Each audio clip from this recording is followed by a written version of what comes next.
Hello, everyone, and welcome back. It's day two, and while we were asleep, some progress was made. Frogs have been taking down the wolves as well, and we're seeing some of those said groups here on the screen now. I think bottom left, Kamikoze Joe and Linami and Kath Autumn. That group's been pretty successful. They've been saving the crows, the demo boss for later. Right now, they're just focused on taking down the frogs, but the group that's progressed the most, if you see the text on the very bottom left, Lyle's group, that group currently inactive.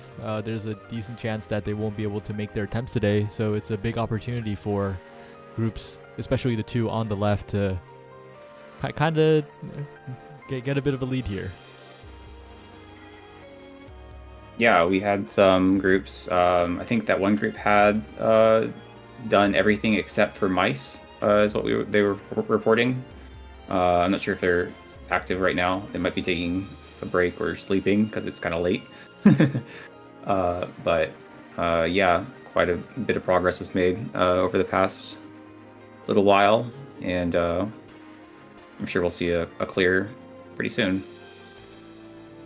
Yeah, especially because top right, to top left actually, Peridot, they're on Avi, and this would be a huge clear for them. They're pretty healthy too. I think a lot of it does come down to whether this run goes well, because then they could start making progress on the wolves, which they, I believe, did attempt. So we'll have to see what they can do with that. They've got a lot of debuffs. Wonder what their build is. They've got like 5 or 6 debuffs on the boss right now. I think they got some interesting chests, and plus they have the I noticed the Bruiser Rabbit. I'm just like looking at their builds. Has the Oh wait, sorry to interrupt. Actually, that group did do wolves. So which one? The group that we're watching now did do the wolves. Oh, okay. So they've got this and mice left. Yeah, so taking the boss out here would be huge, because the mice have been the real bane of everyone's existence. I guess, did you expect that at all? Like, when Lunar was released, the mice? No, I expected them to be kind of easy because, it's sort of one of those things where, do you have AoE? Yes, no.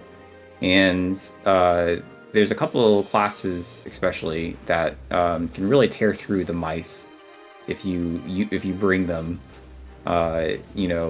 Defender Rabbit, or if anyone saw the post I made on Twitter where you can hold shift to target the center of enemies, using that with, say, Wizard Rabbit is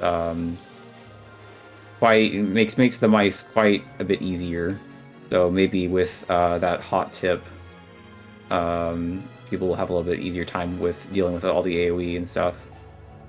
But I think it's a matter of finding ways to do damage AoE and stuff like that, whether that's bringing classes along or taking upgrades that increase your range, that kind of stuff. We might have picked the perfect time to start our stream, because this run is going incredibly well. Oh yeah. Yeah, they're doing a lot of damage. This is what, the third pattern, I think? I believe so, and if they can survive... Oh, one person does go down, no. but still with 3, the health bar is dropping rapidly, so as long as these 3 members do stay up, that could be huge, but another player falls. This is going to be tough. Yeah, they needed to stack one more time. Oh, and there's only one left. Oh, this is turning into a dire situation. Oh no! Oh, that's unfortunate. Yeah, they need to stack one last time on that dance. That sucks. They were, that was the run. If they got there like that, they could definitely do it again. So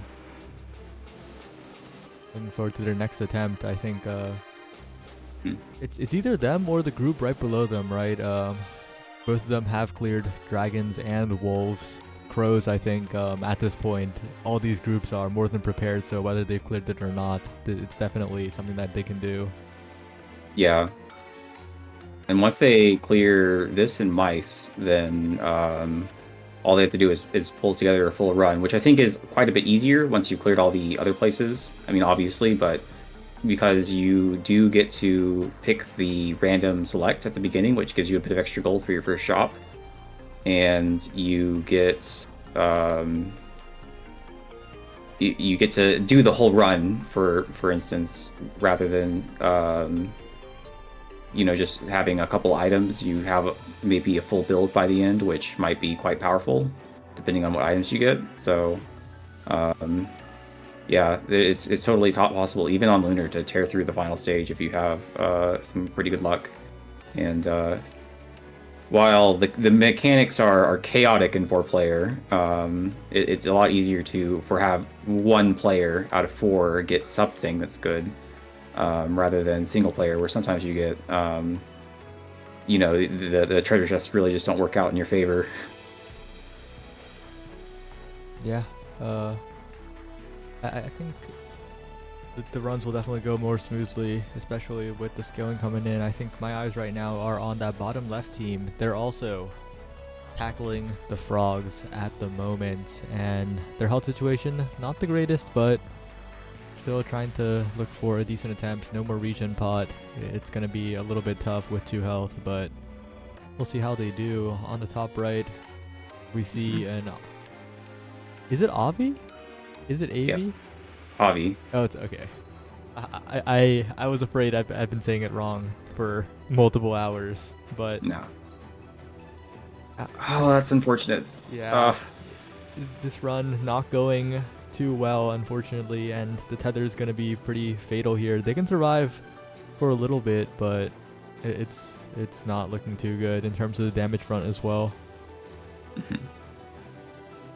Yeah, they did see that last attack on phase 1, which means that, I mean, they can still beat phase 2, but that means their damage isn't like overpowered or anything. They've got kind of an average build. So I guess it remains to be seen how this all works out. So they're doing this one pretty well. Oh, Druid took a bit of damage.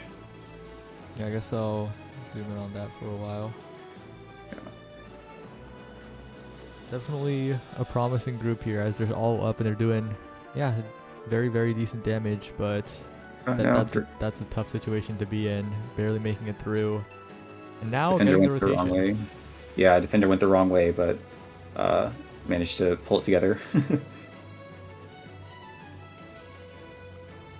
Yeah, they're making very steady progress here, actually. If they can... Oh, one player does go down. Yeah. Now it gets a little dicey here. They're going to have to use some invuln, it looks like.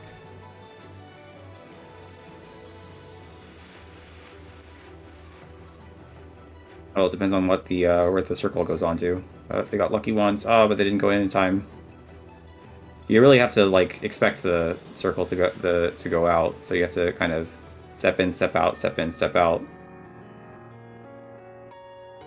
And oh, got caught on the cross as well. I don't think this is happening. That's a lot of health. Very healthy boss. Unfortunate, and the regens, the respawns are still quite a bit away.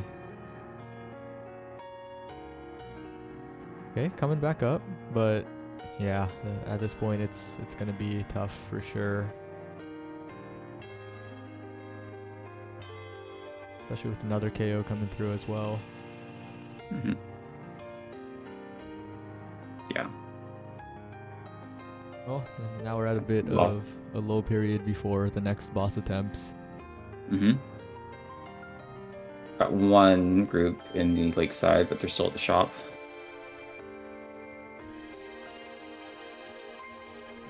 Shinsaku Katana, that was an item that I think was talked about a lot very early on in testing, but it is now, I guess, not as iconic, but I guess the testers do know of Shinsaku Katana as like a name.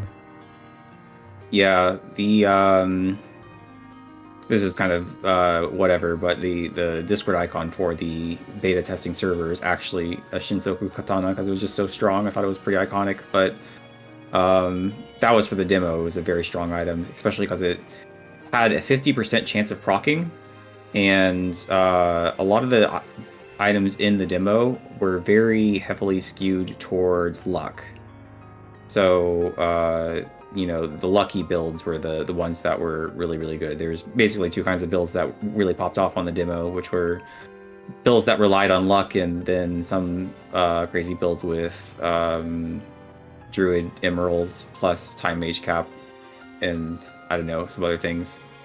But in the full game, I kind of tried to back down on that and have a few more interesting items that relied on the other mechanics in the game, such as buffs, debuffs, cooldowns, GCDs, all that stuff. And there's a few more luck items, especially some pretty extreme ones that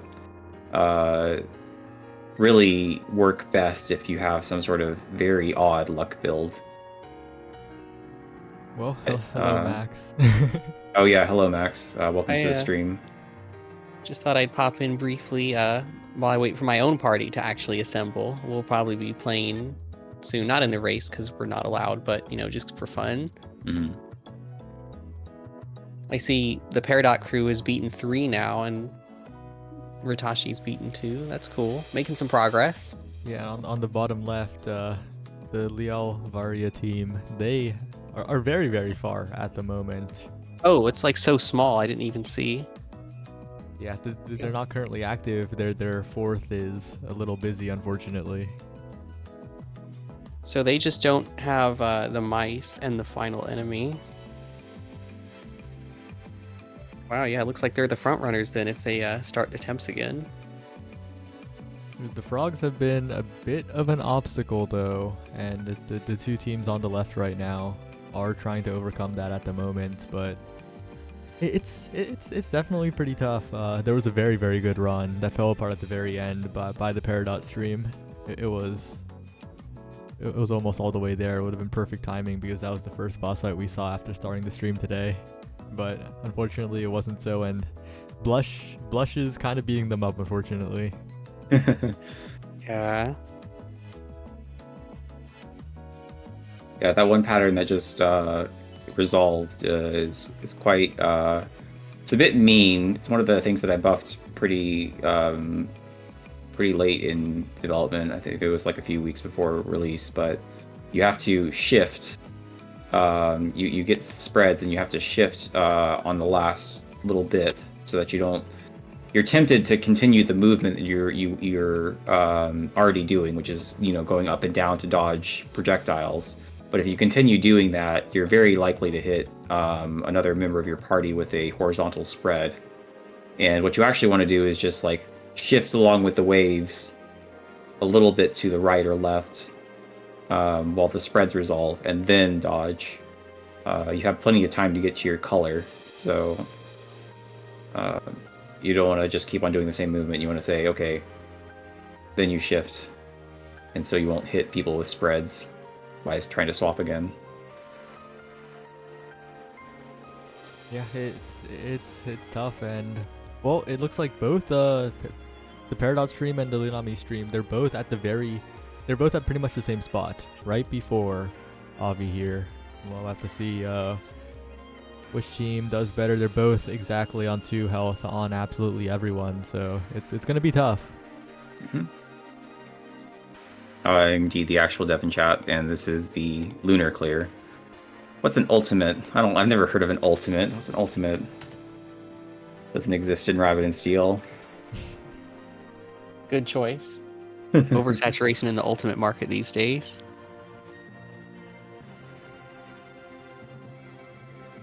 So something I've noticed looking at some of the comps is it looks like teams are kind of drifting away from the 3 aura builds to 2 aura builds. Yeah, I think the Leal crew that isn't currently visible, I think they were ahead of the curve on that one. The additional damage provided by their comp, I think, helped them out in getting the first dragon clear. Yeah, that's pretty likely, I think.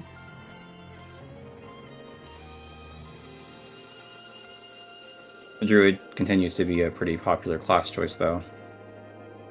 Do you think this brings so much utility? Do you think you'll make changes to the character based on that, or are you just fine with the character being whatever, popular? it's fine. It's the sort of the support role. I think that the game's been so successful that I'm probably going to add more things to it, and rather than change Druid, I might just at some point. I wouldn't say that like this is the near future, but it's sometime in the future maybe add another kind of support E class would be a fun thing to do. That sort of, you can, if you're trying to do it in this way where you're trying to do all these crazy, or sorry, do the 4-player difficulty lunar mode or something like that, you say, okay, we take Druid or we take this other class that kind of does similar functions, has a party-wide invuln or something like that. Yeah, I've been really enjoying Druid myself recently. Fun character. So there's 2 different Avi fights going on. Definitely focusing on this one at the moment because despite the 1 health, it is going pretty well. That they're surviving. Yep. The awkward movement speed might be a bit of a challenge here though, but they do get there. Did Heavy Blade take a slowdown item? Heavy Blade is going so slow. Yeah, that is. Oh no! Oh wow, that's unfortunate. Oh no, he should have just taken the death rather than kill his teammate as well. Well, the other Avi run also has wiped earlier than this one. That's tough. Hi Moku. Hello. Hello. Hello. I see not many people successful on frogs yet. And it looks like there's no progress on mice, unfortunately. Yeah. Is no one attempting mice, or has it just been proven to be too challenging? No one's attempting it right now. There's one group that only has mice left. Yeah, I see the inactive one. Right. But everyone else is just doing frogs for now because I think it's a little bit easier. So, mice has a screenshot of the achievement, but we don't know what that means. That could have been a 3-player, 2-player solo clear, so. I think it was likely a solo clear, and they just wanted to post about it in the first race chat for some reason. Who was this that posted it? Someone just I don't remember the name, but someone, if you scroll up in the clear channel, there's someone who posted about it. They posted just a screenshot of the achievement, basically. Oh no, this is all falling apart. I mean, it fell apart a little bit before. That's Enrage. Yeah, unfortunate, but it's a very good sign that they got to Enrage despite the run not being the greatest and running into some big deaths in the middle. I think if they go in with 3 health each, that could be the golden run for Kindred here. Oh wait, mice jump scare, bottom right. Oh my gosh. Oh. You know, I actually realized today while I was doing runs that there's an item called Peridot. Just funny coincidence. I had forgotten that was an item. And now we have here Peridot running on the top left. I'm interested to see this group because I swear they were doing wolves or frogs for a while. Now they're going mice. Not quite sure, but since no one's really doing mice, might as well, I guess. Oh, yeah.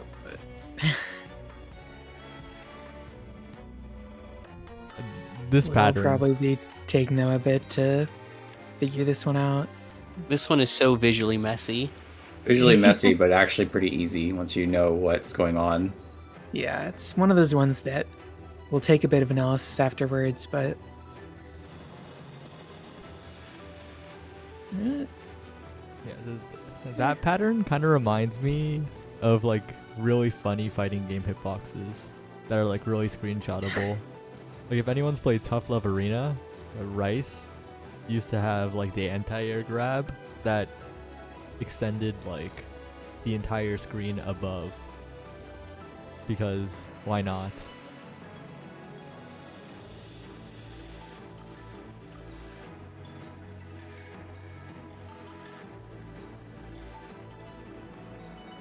Oh, Minnow.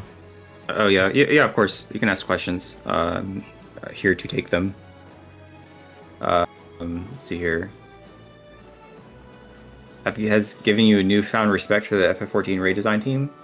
I feel like I've already had a pretty profound respect for the FF14 raid design team, especially from their output since Stormblood or so. I think they've really kind of... I guess that certain players are kind of tired of the sort of formulaic nature of some of the fights. You know, it seems like there's a lot of very similar gimmicks in Walker raids that kind of put people off, but I don't know. I think they've kind of found a groove of like, you know, okay, what can we do to make things interesting and sort of clean as well, and have very satisfying solutions. And I try to carry that into the game, into Raven and Steel as well. There's one mechanic that it just immediately jumps to mind when I think about that is the Omega Protocol. There's Hello World in that. And it's just so visually confusing, and like so many things are happening at once. But once you understand like what you're supposed to do, it's actually like extremely satisfying and very cool, especially like with the music and stuff. What's your favorite food? I like sesame chicken. Weird American Chinese food kind of things. It's my favorite food. Indian food is a close second. What is your favorite drink? Tea. I drink tea all the time. Sweet or unsweet? What's that? Sweetened or unsweetened? Unsweetened, usually.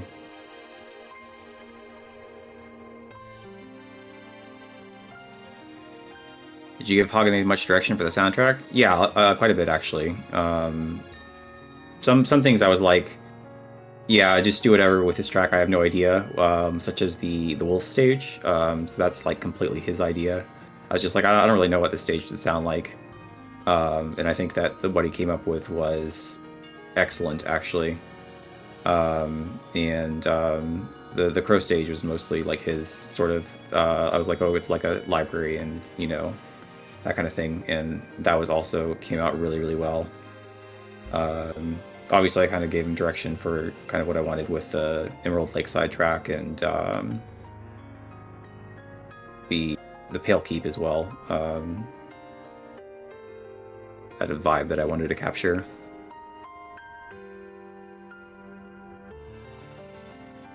Yeah, I think the soundtrack for the game is pretty great.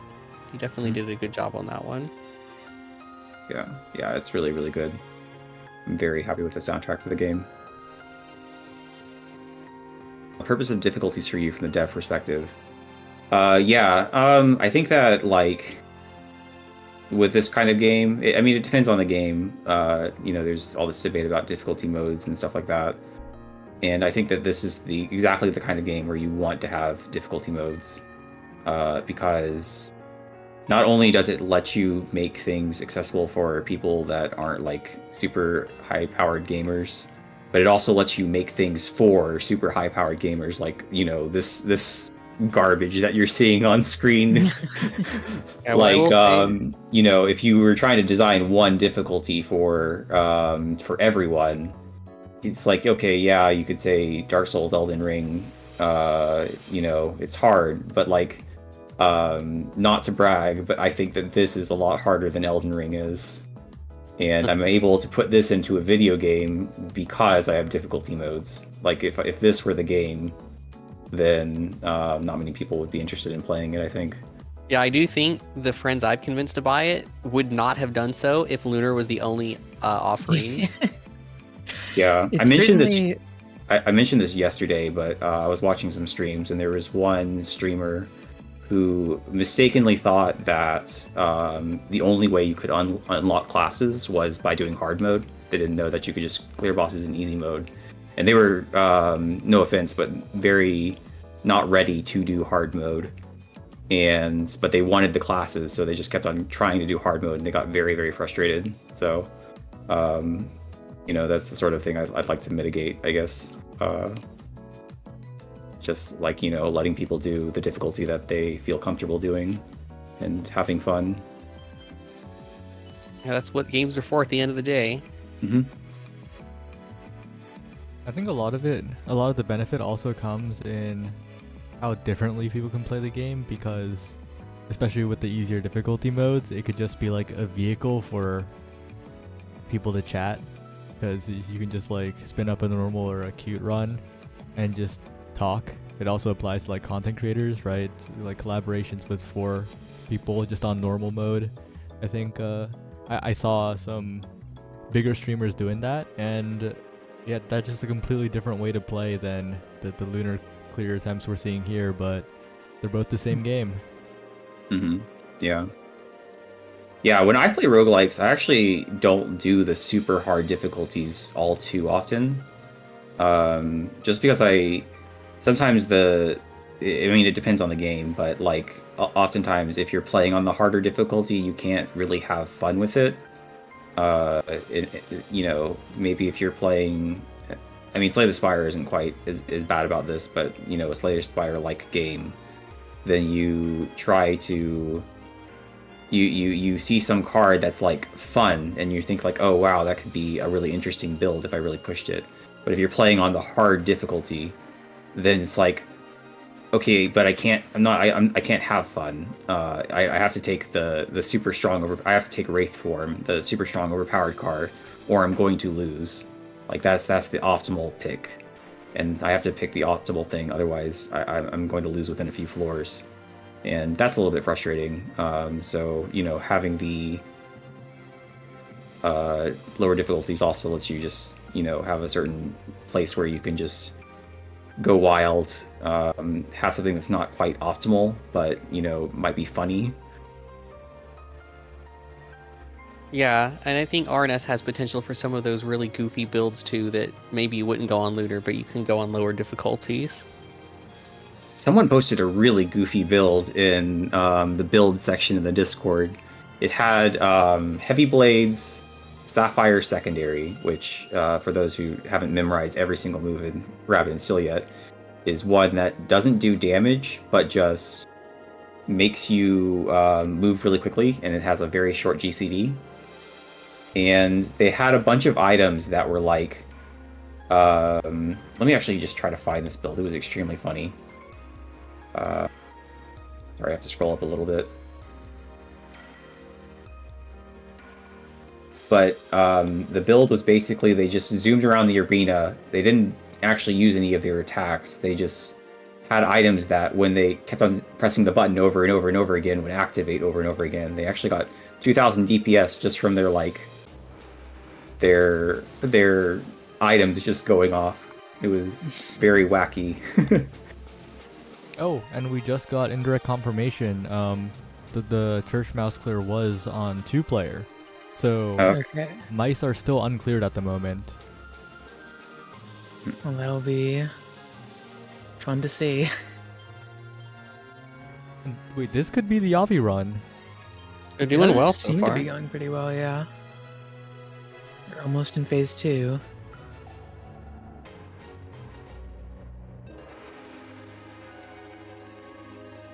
Wild color settings as well. Yeah. Okay, I found the build, the Heavy Blade build. Just stare at this brilliance for a moment. I'm going to post it into general.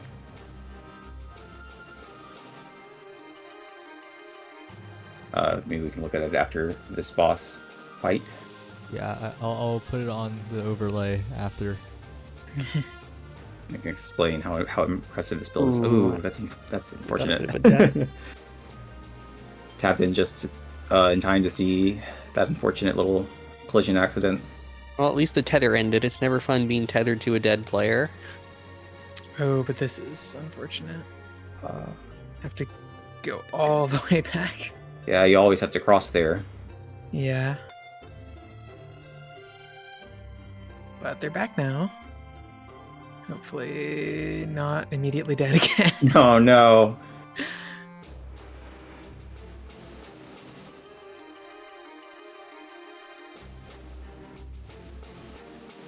Okay, they're still living though. They're managing this phase. Oh, this one.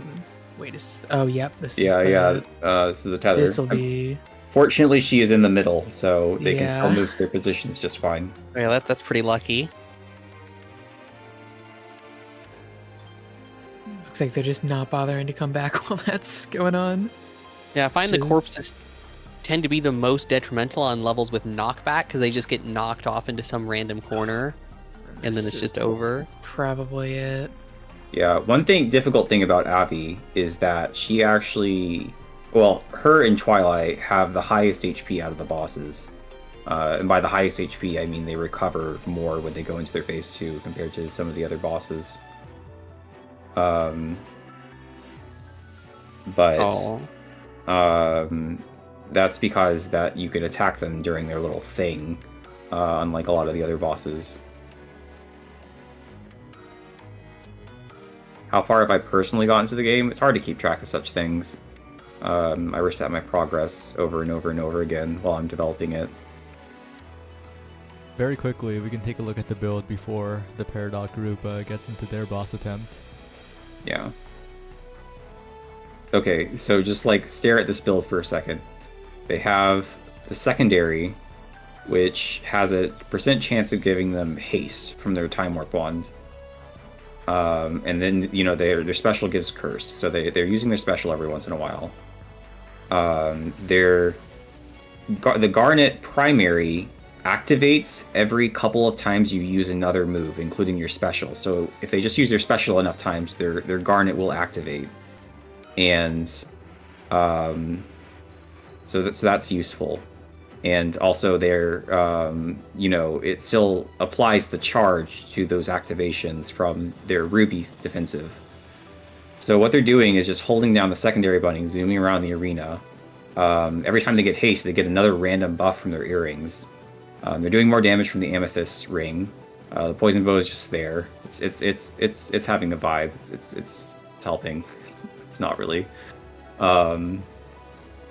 But yeah, this is quite absurd. It's just you know, do nothing and the enemy dies. It's the Luigi strat. Oh, that's a classic. I actually recently saw a kind of variant of that where someone tried to find out whether it was better to do nothing or to have completely random inputs. Turns out random inputs are slightly better than doing nothing. Only slightly is crazy though. Yeah, only slightly better. In which game? Mario Party, the game where Luigi... I guess Luigi can win by doing nothing in some Smash Bros. Games too.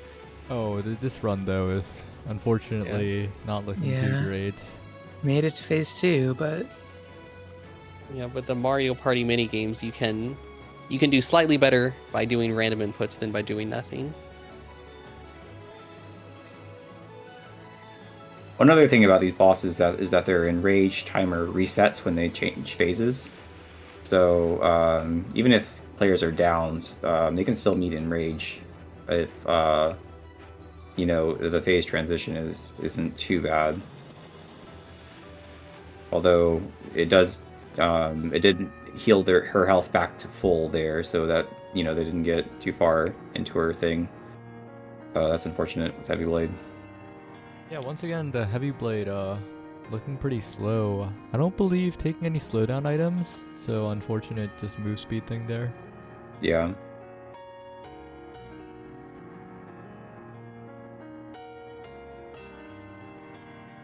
Oh, they're making it work with 2 alive for now. Yeah, Oh, they- Dancer's using Vanish very still well. surviving.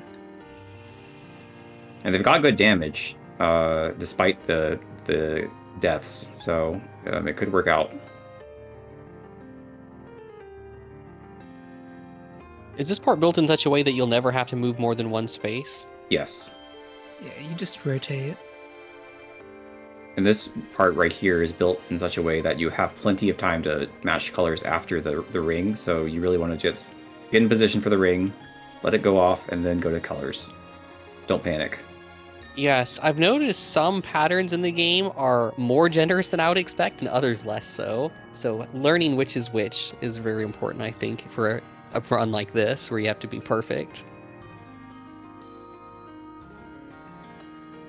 I think this pattern is kind of probably a little bit too ungenerous. I don't know. I think that maybe after the world first race, I think that pre-circle is supposed to go out like a second later. Oh, actually, I don't know. Might be a bug. Sorry. This is a very pertinent question. Is Rabbit and Steel soundtrack okay as stream background music? Oh, of course. Yeah, go ahead.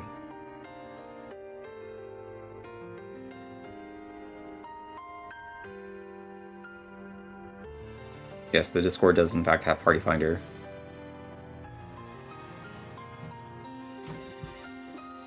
I remember back before you added Music Selector and M&S, it would just be the permanent Worm Fuel Box experience.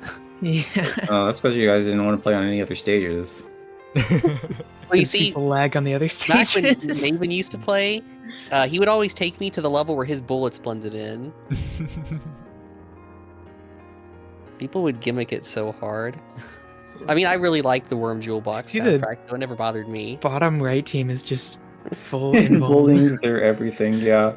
I guess that's a strat. It's not really that hard of a pattern, but whatever, you do you. I Are they guess unless running you keep melee uptime. 3 Invuln team, they're Druid. I see Heavy Blade Druid. I And can't- Defender, yep, they're 3 Invuln. And Yeah. Dancer. If they have Vanished Dancer, then that's 4. Oh, you typed out a question about emblems. Okay, I noticed it's a bit difficult to compare the teleport cooldowns to other pattern cooldowns percentage bar. They're setting to make bars have a number. Oh, I mean, there isn't, but like, is more text required? It's already really messy. I mean, I could put one in, but it's already chaos. I'm trying to minimize the number of more visual things that I put into the game because it's just it already can get pretty vomity. I actually fixed some, or I wouldn't say fix, but I changed something. I haven't uploaded it to the actual game yet, but I probably will after the world first race. Where in one of Abby's patterns, there's no message that there's a spread, but there's the indication of a spread. It just doesn't show a little spread out message above your head. And the reason that it doesn't appear there is because there's already so much text on screen. And I didn't want more text on screen, so I figured the visual would be enough. But people were saying, oh, this kind of seems like a bug. And I think I adjusted the timings of the warnings so that it's a little bit more clear. But and added the text back then, but still it's probably still going to be one of those patterns where if a party is progressing blindly on it, then they're going to want to review a VOD or something, basically.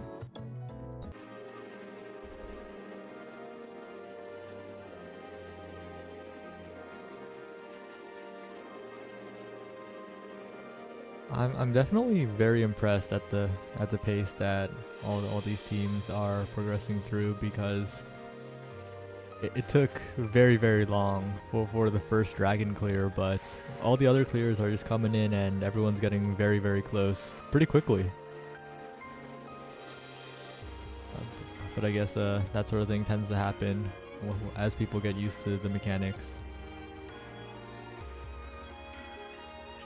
Yes, if you look at the bottom left of the stream, there is a team that is 4 out of 5. But unfortunately, one of their members is busy, so they are currently not attempting their runs. And I was saying yesterday that even if you beat all 5, you have to do 3 back-to-back successfully. I still think that's a rather big ask at this point. Well, when you do 3 back-to-back successfully, you get to choose the random option because you've cleared all of them. And what that option does is gives you 10 extra gold at the start. So that's just enough to get 2 upgrades at the first shop. And you might just be able to get some pretty broken builds. So if you know the mechanics and you're confident with all the bosses, you can take that option. With completely random stages, you don't get to pick the first one, and start with a bit of a more powerful build. I wonder if teams will value that over picking the first stage. I suspect they will, but we'll have to see. I think it depends. Like, especially I don't know. Like, there might be teams just picking probably Scholar's Nest first if they're trying to go for their easiest first. But at the same time, getting your easiest first is not necessarily ideal because then you're missing out on regen potion on other stages. Right. Yeah, you still get the regen potion. Even if you pick random, you do get the regen potion in the first stage. So, Yeah. you know, you can just have that be a random stage and say, okay, well, once you get through that stage and you know all the other stages and you have a little bit of extra gold from the thing, so maybe your build is a little bit more powerful, then, you know, it'll probably be a little bit easier than you'd think, especially once you've done these bosses so many times. Yeah. Looks like we have another team coming up on Avi. Nope. Up in the top right. I'll admit it. I looked top left, bottom right, and then top right. Well, top left is also coming up on Avi. They're on the end of Blush, but let's see. Are some pretty nice items. I see Bruiser and a Tough Gauntlet, although they're not taking it, which is kind of surprising. Oh no, they're not even. Huh. There's one of the minnow items, the obsidian. Some might I say. guess The math Obsidian item. Rod is also good on. They seeing how much damage they're doing. Mm-hmm. Yeah, I guess that's an interesting pick, the Obsidian Rod on Berserker, because It's fine. Like, you're not using special a ton, but I still think Tough Gauntlet is like one of the better items you can get on Bruiser, just because you don't have to worry about the GCD penalty most of the time. Ooh, it actually reminds me. I had a question about how an item worked when I was in a run earlier. I was asked it, and I didn't actually know the answer. So there's an item I think that says like items deal more damage. Would that only apply to items that directly deal damage, or say the item that makes all your abilities deal 20 more? Would that also be increased? Okay, so you're probably talking about the Storm. I think it's the Stormcloud necklace that says like loot deals 50% more damage or something like that. I think that probably was it. Okay, so all of your items, some of them have a listed strength on their thing. Like, you know, if you pick up the greatsword, like here in the bottom left, it has damage. It says damage. Yeah. And some of them have debuffs as well. So the Volcano Spear, for example, deals burn. Those numbers will be 50% larger, basically. So I hope this works, and I'm not like you know, spreading them misinformation. But for instance, that Volcano Spear, if they also have the Stormcloud necklace, then if you hit for 1,000 damage, then the burn will hit for 1,500 damage. Oh, so Okay, it but does it- affect but it- debuffs. Yeah, it wouldn't does affect buff an debuffs. item that was like. I know there's one, I don't remember what it's called, where it's like every ability deals 20 more damage. Oh yes. So that wouldn't be increased. So that would increase the strength, like, of the ability. So when it says deals 20 more damage, that's best used on items that hit multiple times. No, I meant like, would the Stormcloud necklace increase that damage past No, 20? no, it would not. Okay, yep, that was the clarification. Thank you. Wait, so Top right. top left, although they're having some deaths, I think their damage is insane. Yeah, because top right almost died to Enrage, but they barely made it into phase 2. Like But it looks like top left, I believe, shredded the entire boss health bar in first phase. And I think my group is Can you about zoom ready in? to I want start to some see what attempts. they're. Top left, Yeah, I want to Have see fun what they're. stream. CMAX. It looks like they're dead. I can't tell quite what these items are. I see. I guess it looks like it's probably gonna fail anyways, but If they survived, it could be huge. ooh, Because I think their DPS. DPS was insane. Oh no, they went the wrong way. Oh no. That's probably the run killer.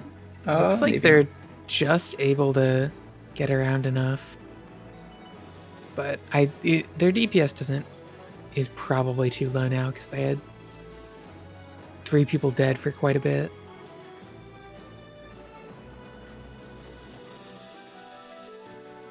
Oh, not quite getting out of the way that in time.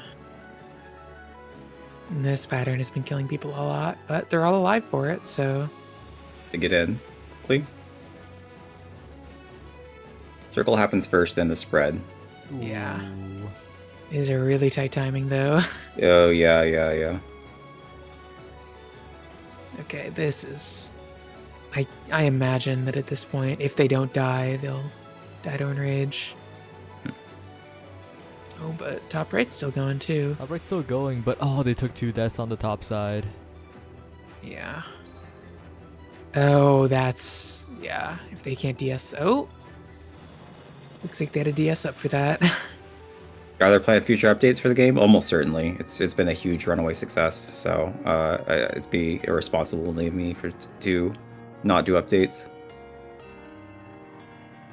You know, speaking of which, someone asked before if I appreciate Final Fantasy XIV raid designers more. I think one thing I definitely appreciate them more is their ability to release a raid and then not tune it afterwards. It's like, okay, that's the raid. A lot of people make fun of Blizzard for like nerfing their raids over and over again. But like just watching people do the race, I feel that urge to be like, yeah, maybe that pattern is just a little bit too bullshit. Yeah. Maybe that's not something that should be the way it is in the game. Because it's, you know, we did do all these in testing and stuff and cleared them, but at the same time it's just sort of like, yeah, but like it's just a little bit too... It's rough. It's very rough. Probably a little bit more difficult than I intended, and it's like super far into the fight, which is also annoying.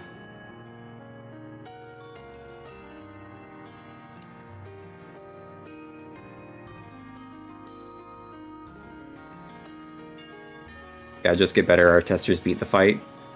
Yeah. Well, we didn't Maybe- actually do that much 4-player, but... Maybe I'll just everyone who's listening to the stream pretend that this conversation never happened, and I'll claim it's a bug later. Bug. the circle there is going off a bit too faster than intended.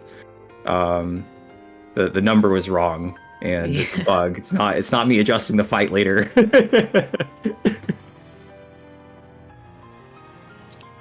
Always good to just make design decisions and say it's a bug fix. Yeah, exactly.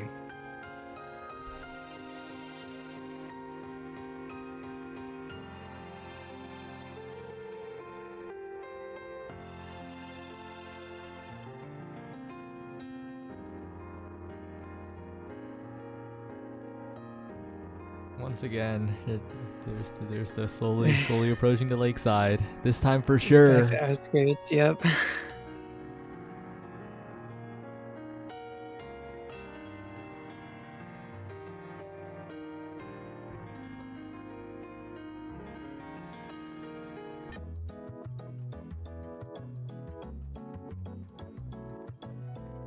How do you go about deciding the DPS check, considering all the items way different interact? It's actually fairly consistent. You expect it to be a little bit more difficult than it actually is, but just because of how GCDs work, it puts this upper limit on how powerful you can get.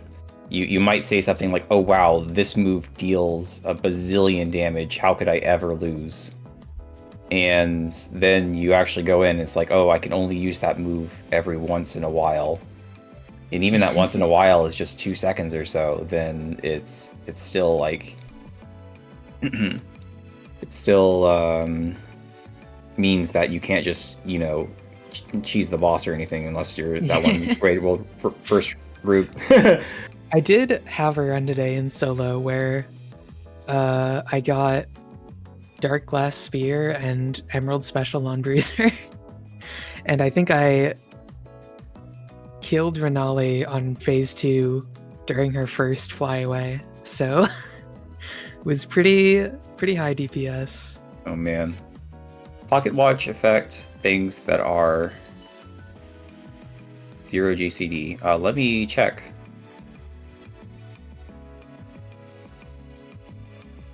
yes, probably. Let me just like give myself the item and make sure for you. This is an interesting question. I've never actually tested that. Is there any way to check DPS per ability or item DPS? I mean, there isn't right now in the game, and some people have asked me for stuff similar to that. But I mean, it might be interesting to see, but I don't know how useful it would be because it's very difficult to quantify how much DPS every single thing did. Like, you could probably calculate, like, oh, your primary did this much damage, your secondary did this much damage, but you can't, like, calculate, oh, I got a Volcano Spear, how much damage did that do? I think it would be interesting to see, at least for the items and abilities that directly deal damage.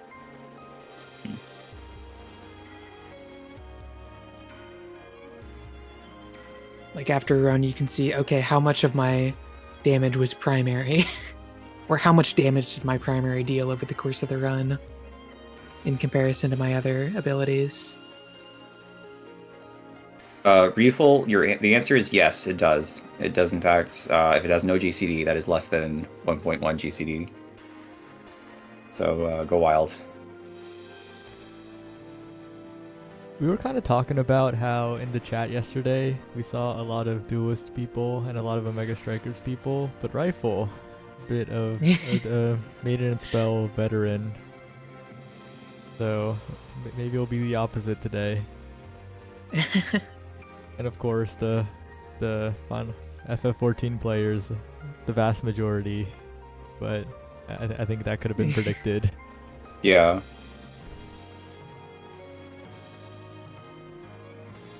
Haste Boot or Metronome Boots does in fact overwrite everything, I believe. So yes. Let me just. Does it take priority over Berserk, or does Berserk? Not that I could ever. Not that I feel like you should ever take that on Breezer, but. Except Berserk, yeah. I changed that very yeah. recently, but I actually. I don't know if I'm going to do this after the world first race or when I'm going to do this, but I've got a very, very long text file post to make that tells you exactly how every single thing is calculated. And it's a little bit complicated and less intuitive than you might think. So,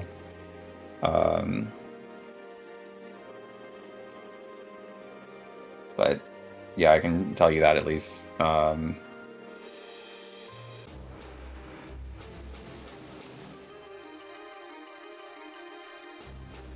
Yep. Maybe that's just something I. Oh, go ahead. Sorry. No, you go ahead.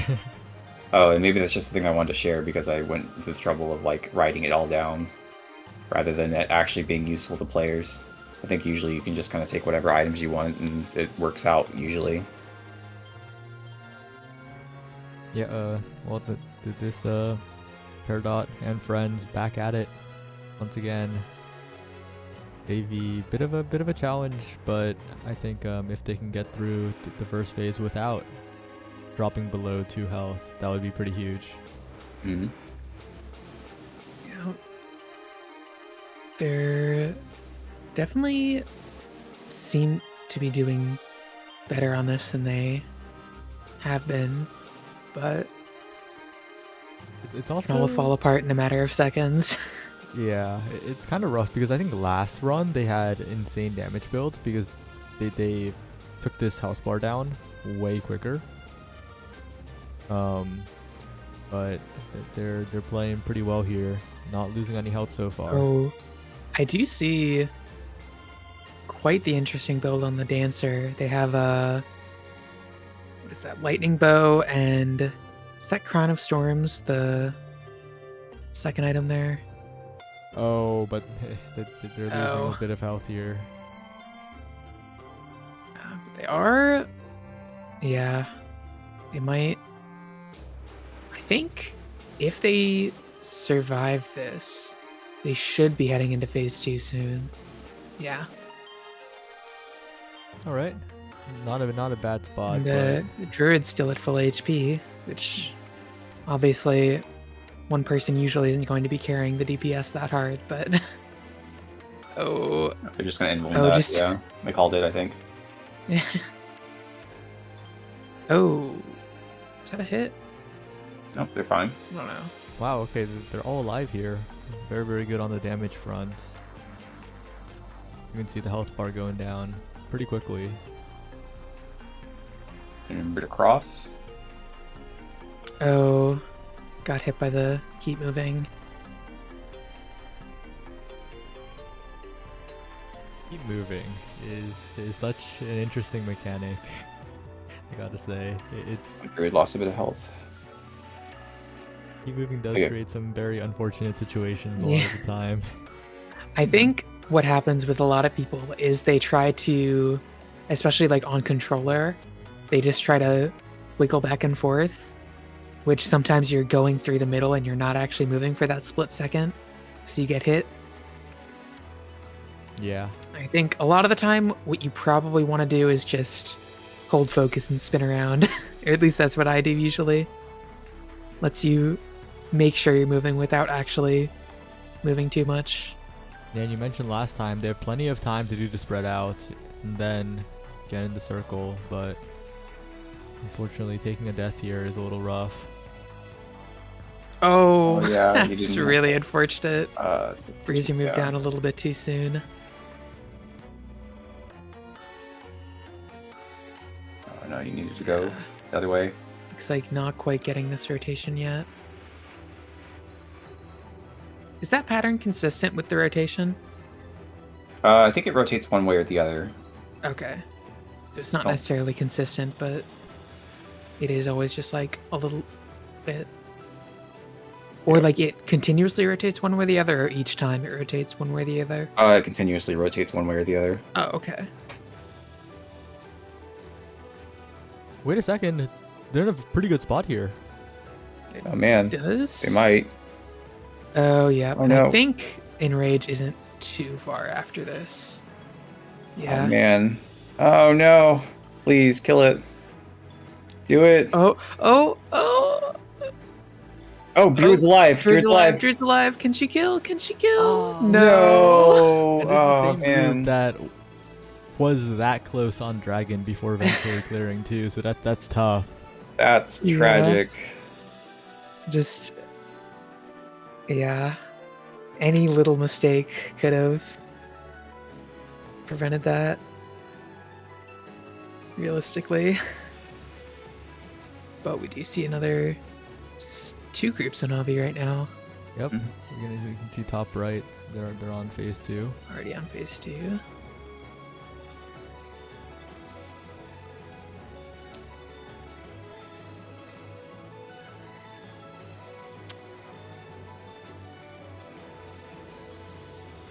I guess since we've seen two basically like magic pixel 1% wipes, I guess that kind of speaks to the raid being tuned pretty well, right? If it's that close.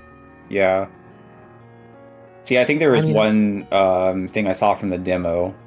I was watching some videos of people playing, and someone uploaded their first solo clear of Lunar Twilight in the demo, and they cleared they had the Volcano Sphere, so they had a burn on their primary. They were playing Heavy Blade, and they got to Enrage, they got time stopped, and the burn killed Twilight, and it's like, okay, this is going perfectly. No adjustments needed. Yeah.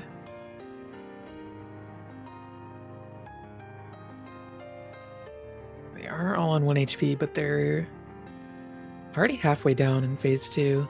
Yep. It's about where you want to be HP wise.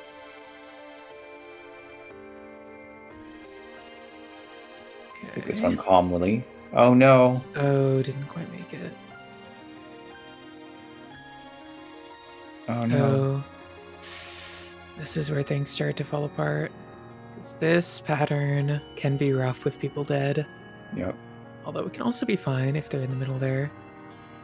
So once you see that first spin, it'll always be spinning that way. Yeah, okay. Oh, yeah. Oh, but we see... Oh, I see. Another group on Avi, but they're also Looking have pretty one rough. down. But they have enough info to get through that one. Mhm. no. Oh yeah, Heavy Blade a bit too slow to be able to stand that far back. Yeah, I think that she did a spinning leap at the top there and it stopped her for a moment.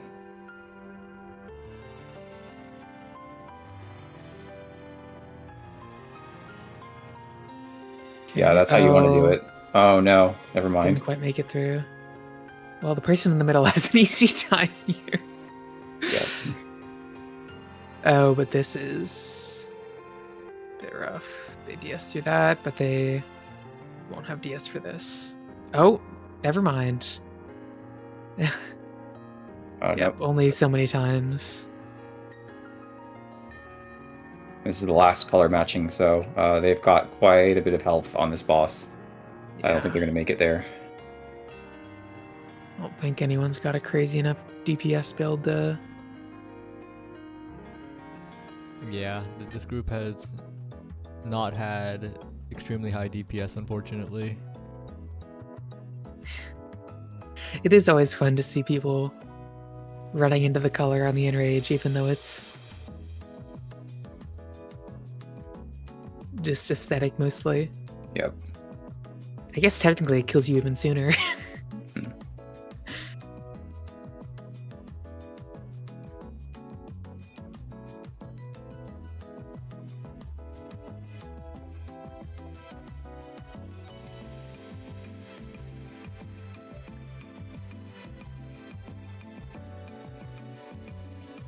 Okay, this time we're at a bit of a break. Yeah. Yeah, one group back to blush already, but other than that, everyone else I think is on outskirts still. Oh no, their bottom right is in. Is that? Yeah, that's Nimi. So they're back in Church Mouse Streets.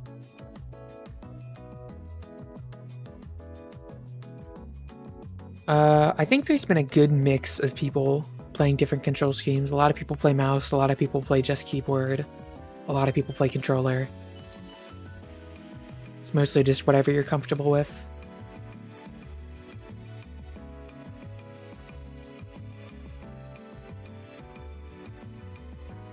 I think one of the, I guess, requested control options has been kind of the click to move control option. Yeah. Oh, yeah.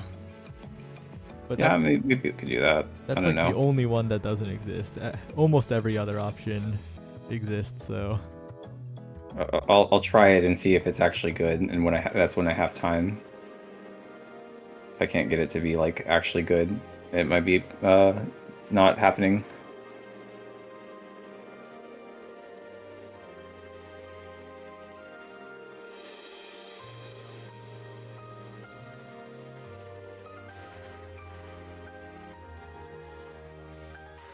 My eyes are just constantly on the Peridot stream. Yeah, Their group finishing has- up blush. Oh, and have Oh, I think regen. they're even. Yeah, they're getting yeah. gonna be full HP into Avi. Mhm.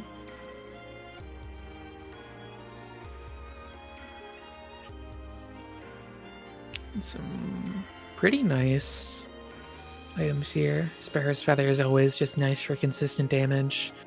Darkstorm Knife is great on... Oh, Dancer with Lightning Bow is going to be crazy with Darkstorm Knife. Yeah, the Heavy Blade's also got a buff, a lot of invuln. She's got the Butterfly Hairpin, which makes you gain a random buff when you get invuln.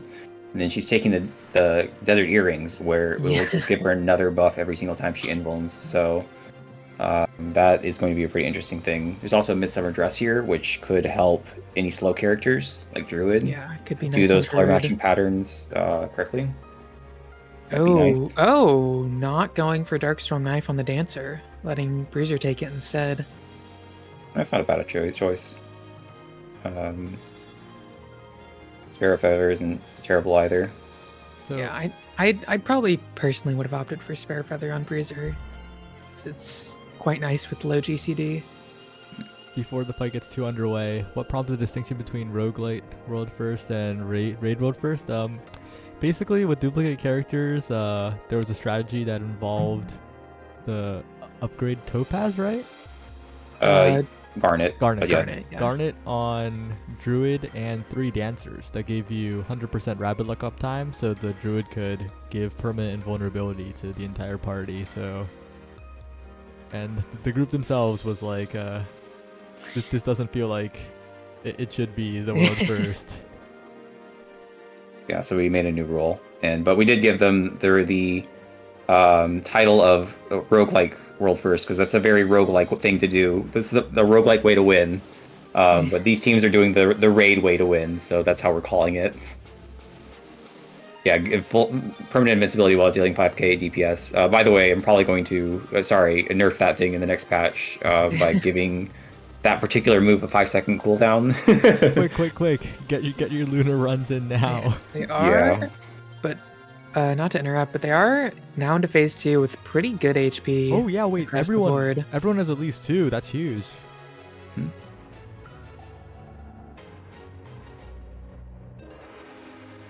Their DPS does seem to be pretty good as well.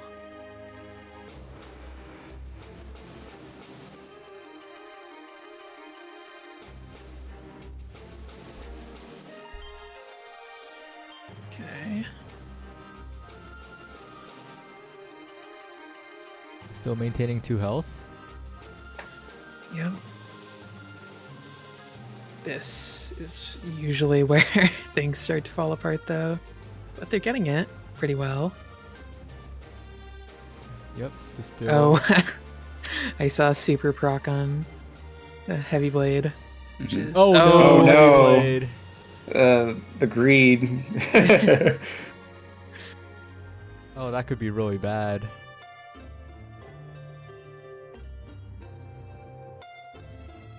Ooh. Okay. Yeah. It is fun to see all the buffs pop up on the heavy blade every once in a while.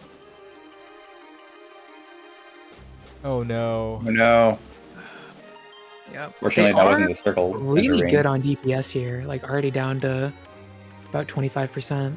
They lost a lot of health in that last phase though, and that's not the phase you want to lose health on. This is the phase that you're fine with losing health on comparatively due to how Okay. tricky it's been. They seem to be getting their rotations pretty well. Ooh, they look very practiced. Oh, on oh that. no. Oh yeah, weren't quite ready for the last. They might still get it though. We've got they're in the correct position. Oh. Oh no, oh no. Didn't match colors in time. Okay. Okay, they just have to do this. I think they've got the damage, so as long as Yeah. they dance a little bit. Oh yeah, this is I looking like the think clear. Bruiser should be back in time. Oh, they got it. Okay. Oh, Nice. there it is. Very nice. Okay, that's 3 down, and that's not including crows. So that's should be Basically a 4 down, relatively yeah. easy clear for them. Although I guess I don't know for sure that these are people that have grinded the demo, but I imagine most people grinding this have played the demo a decent amount. Right onto the mice they go. We'll see how much the first fight overwhelms them. I do see Emerald Primary there, which at least on Bruiser can be a pretty nice thing for mice. Just hit through all of them with a big hit.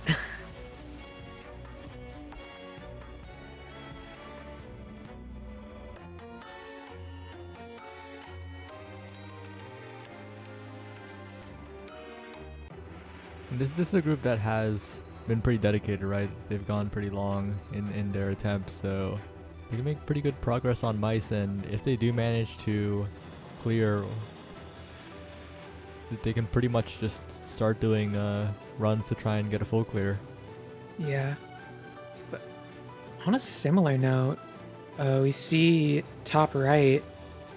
They're almost into phase 2 on Avi here with... Oh, never mind. They were almost at full health, but 2 people got hit, and now 1 person's dead, which is quite unfortunate. Might Never watched be when the it end of them happened. here. Yeah, on this pattern, I think you're... Oh?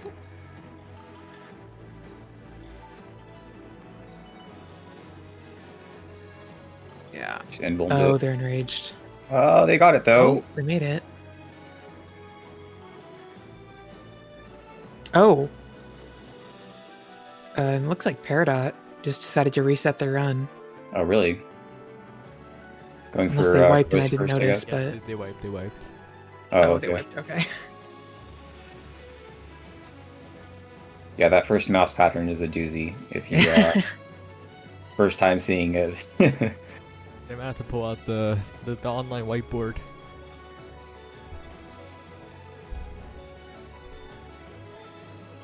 Keep moving. Oh, that's tough. Oh, stop. moving a bit too much. And this is probably where it ends. Does they have influence for that? They do. But this... They don't have it for this one. Nope. Yep.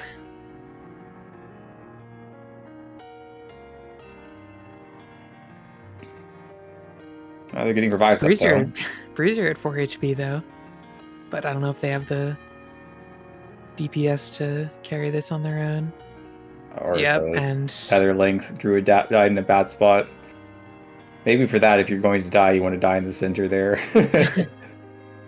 I mean, I don't think anyone's ever planning on dying. Oh no. Oh, that's tragic. Yeah.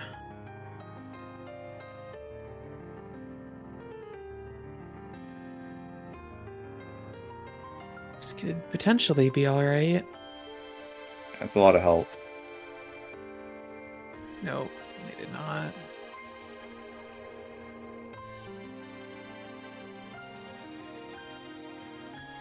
Okay, they're all back.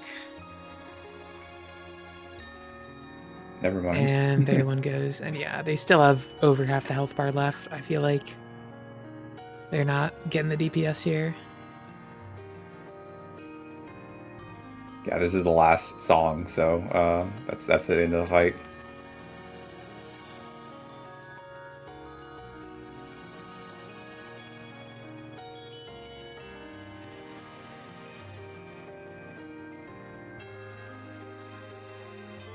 Yeah.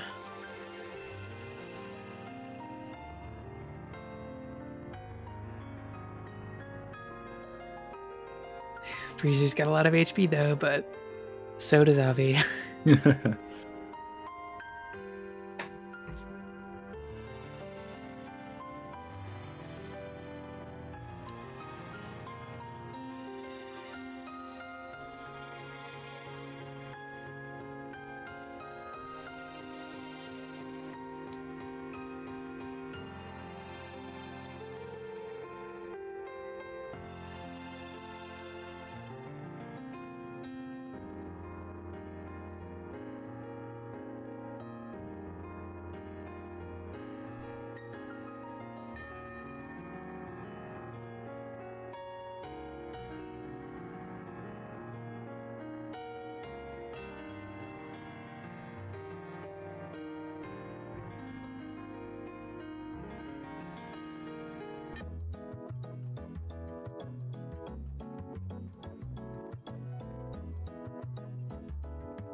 I'm just waiting a little bit until these runs approach their respective bosses. The ones on the right, I think, definitely just starting pretty new in the outskirts.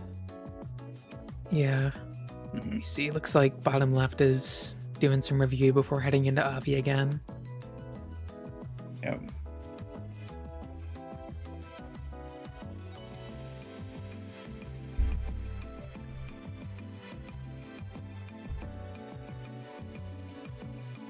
Top left also doing some review before heading on a run in the first place. Yeah. Probably just want to get some idea of what they're in for with the mice. The mice in particular, not that much footage to watch from other groups as well, because that's the area that people have not been progressing. They've been saving that for last. Yeah.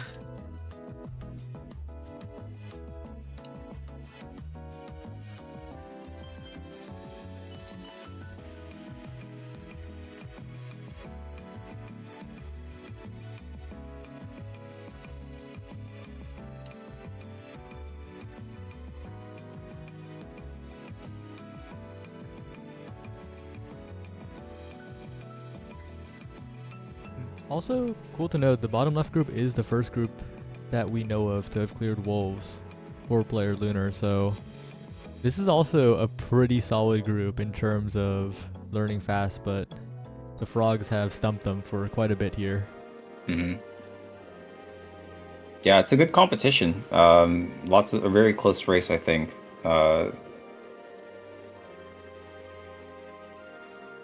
Definitely feels like you could anyone could clear a boss at any point, and anyone could still win this. Yeah, there's definitely 4 very competitive groups. I guess 3 groups that are in the lead at the moment, and 2 or 3 more that could kind of take the lead as well at any point if their runs do go well, if they figure it out. Mm-hmm.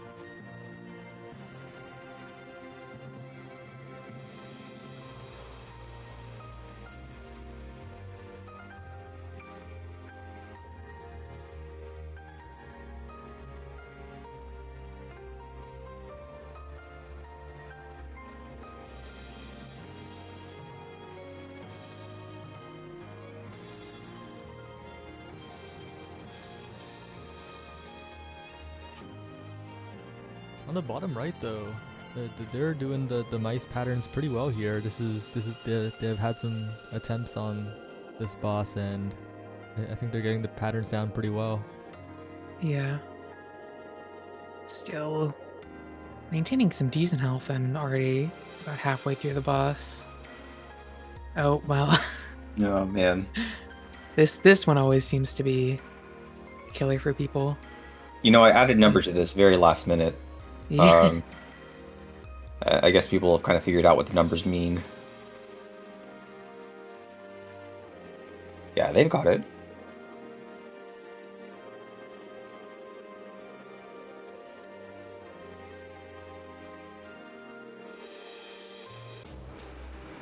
Oh, that's unfortunate. The body there is going to kill them. Oh, they used their special a bit too early and jumped out of the ring. Still got a patterner left before the enrage, but bosses are looking pretty healthy. Fortunate that they're all dead at the top, so it's hard to see the HP. I at least see on one about 25% left. Yeah, and they've both got about 25% left. Yeah. Yep. Yeah, that's enrage. What do the numbers mean? That's the order things will go off on. So 1s, then 2s, and then 3 is just the order of events for certain patterns. Has anyone cleared mice yet? No. The groups that we know of, the 5 groups that have progressed the farthest that we know of, pretty much, are all listed on the screen here.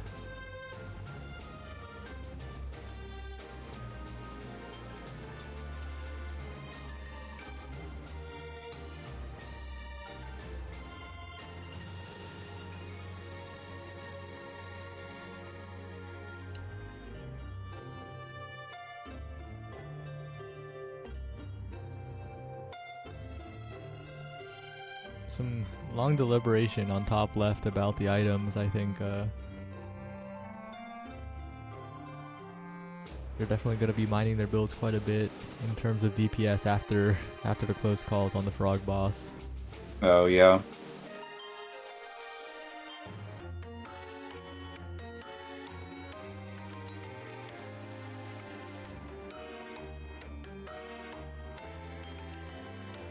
Fortunately, they took 2 hits there. That's not the one you want to take 2 hits on, because that means you have to either buy a full heal at the shop or something. Just going in with 1 HP. That's definitely tough. Yeah, just buying the full heal but that's not what you want to do at this point. Oh, but they have a Topaz charm, so it didn't matter. Never mind. Oh, so they could still get the normal buy here. Mm-hmm.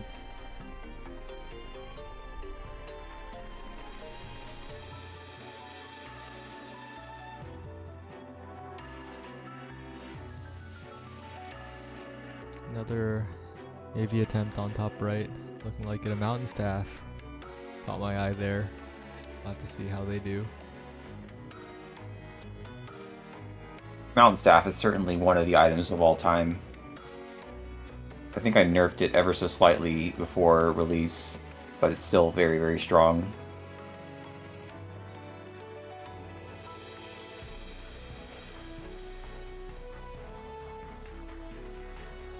My favorite item? I think it's still Shinsoku Katana. It's very interesting feel to it. I've made a lot of new items that are kind of weird, but Shinsoku Katana is a lot of fun. It's just very... It does a lot of different things, even though it's just so simple and so kind of satisfying to play with.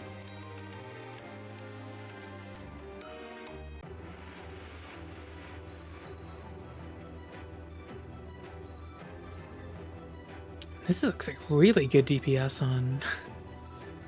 Oh yeah, they This might fight. skip the twirling around phase.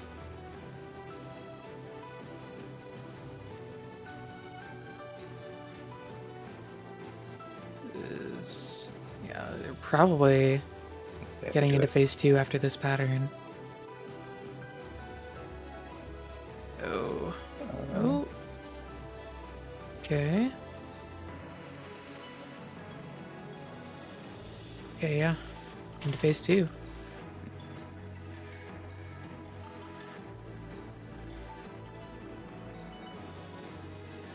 Their damage is pretty good too. The health bar is going down faster than most runs I've seen.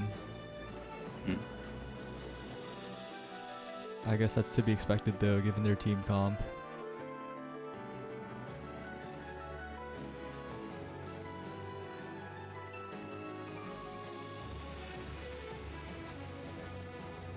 What is the window to stay still for stop moving? Let me check for you real quickly. I remember that I changed this quite a bit throughout development.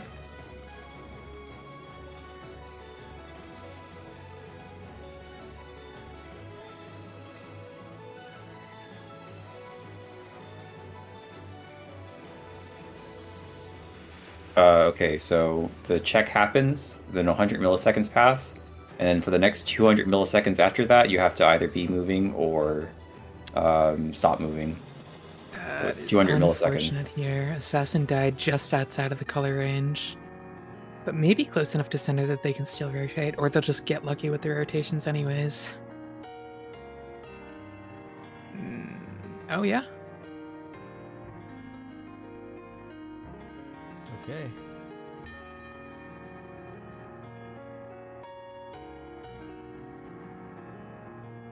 It's a bit unfortunate that the dead person is the match caller, but they're navigating around it pretty well. Yeah, they used a pretty good rotation of invulns. But this is the real killer here. Looks like they sort of have it. Yeah, I think they understand what you're supposed to do now. Although the pattern is still very fast. Yep.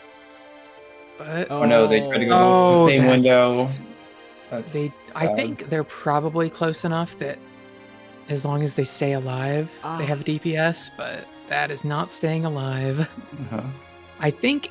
Oh no, because this is the last one, right? So Yeah. they're gonna have a very short time, even if they revive here. And Bruiser isn't in melee range. She's just trying so hard. I think more- she enough was. damage. The hitbox goes high enough that she was getting damage there. Oh, this is. Wait, this is I think they incredibly have close. it. Oh, this is. They got it. Oh, they got They it. did it. There you go. Nice.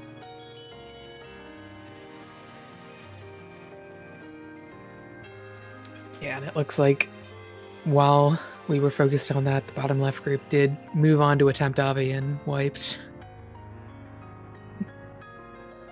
Taking a moment for the screenshot, I see. Yeah. That means the race is getting even closer. Yeah, they still have. Oh, I guess they were the furthest behind of our focuses, but Now they're It no longer is- the furthest behind. yeah. Mhm. On to 2 cleared. And I guess we'll see what they unlock next. It'll be between wolves and mice, right? So they should never go to crows or dragons here. It'll be interesting what pops up.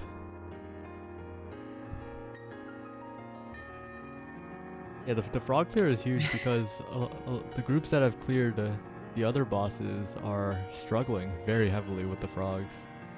Yeah. I do see it looks like top left is making a diagram of that first mouse fight. They seem to be getting the idea of what they need to do.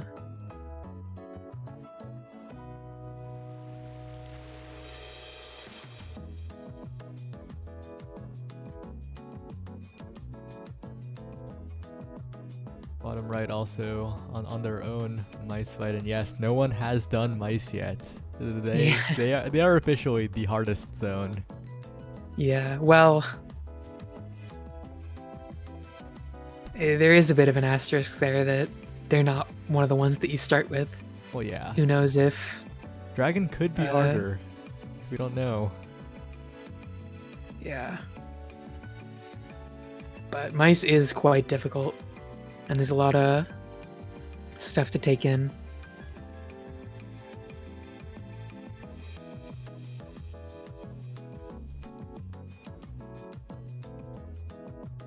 Have we even seen anyone get to Maddie yet in this race?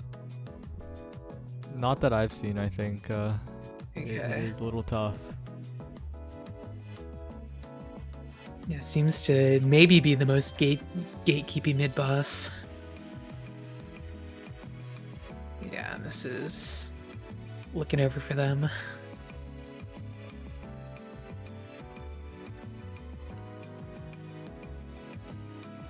'Cause I think this is their last pattern, and then it's Enrage.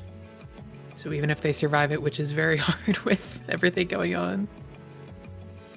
Yeah. Oof.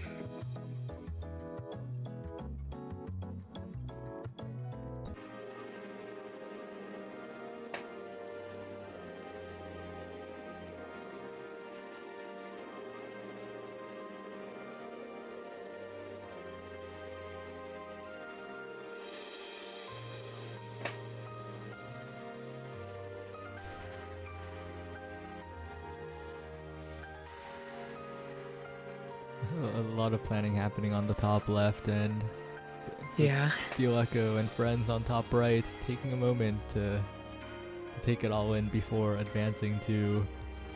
We'll probably be mice, right? If I had to guess. 50-50 between Arsenal and Churchmouth Streets. I think it's gonna be the mice. It will be fun to see more people on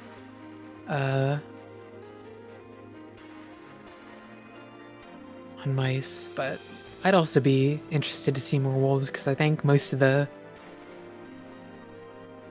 wolf clears happened after I got off last night, so I'm pretty sure most of them happened earlier today, actually. earlier today, Yeah, so just so- while we were completely offline. Yeah. It's midday. We missed them.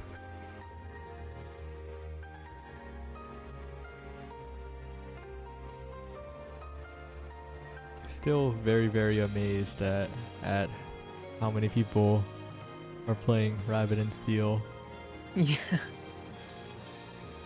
Has been very, very popular recently. Broke 5,000 players again today on day 3. Usually games peak on day 1 and never recover. Rabbit and Steel is a little different, it looks like. Sorry, what was the number of players? I missed that. We're sitting above 5,000 today as well. Oh my gosh. Well, It's quite crazy. Absolutely absurd. And What was my favorite mechanic to design? I love the simplicity of match colors. Just so there's so many mechanics in Final Fantasy XIV like that, and they all work differently, and I find that extremely frustrating. So it's just nice to have something that's like, oh, you understand it. Match colors, very easy.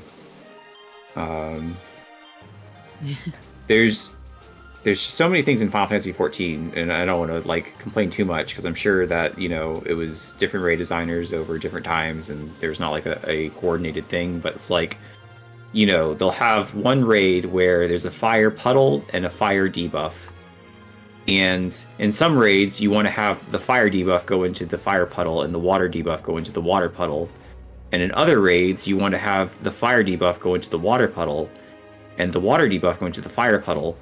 And there's just no consistency there. Like Zervon is like something has something like that, where fire and ice. I don't even remember which one it is, just because it's completely different each time. So match colors is just a very easy way to have something consistent that's sort of like that.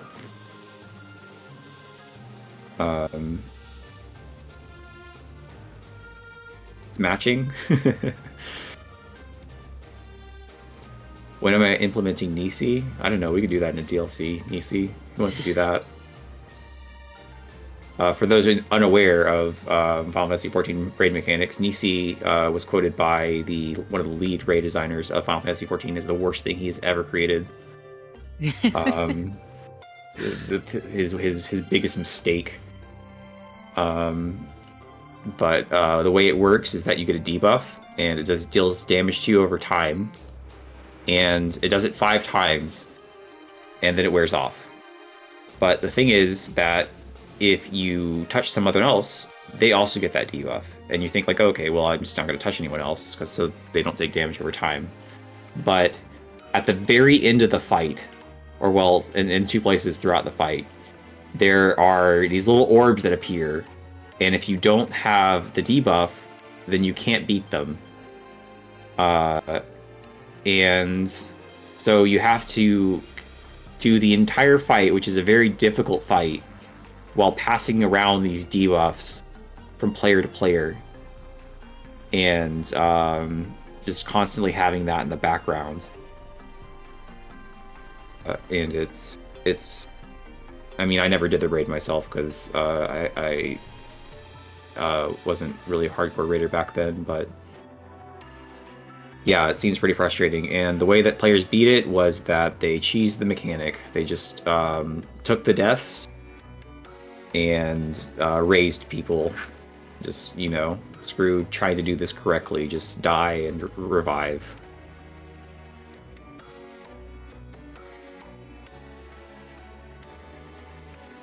Oh yes, there's 2 different kinds. There's not just one debuff, there's 2 debuffs, and you have to have both in different amounts. And the amount is random. So you have to be like, oh, there's the red one and the blue one. And one person has to keep the red one person has to keep the blue one. And when the orbs appear, you say, okay, there's 4 red ones and 2 blue ones. So 2 people need to go to the blue guy and get the blue debuff, and 4 people need to go to the red guy and get the other debuff. And you need to make a snap decision because it's pretty quick. Yeah, and T, it's different. It works differently, and it's actually reasonable. They kept the spirit of it without it being stupid anymore.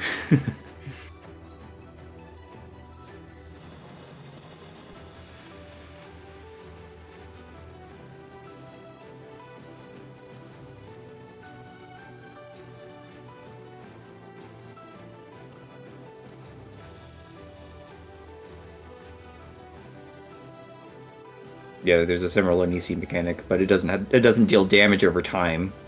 And good thing it doesn't, because healing in that phase is already annoying, because you have to spread out so much. And you don't want to touch people, so you have to have your healers in the middle of the raid to make sure that they heal everyone, but also they have to do that while not bumping into anyone. And the whole thing is obscured by this gigantic robot boss. So it's just hard to see.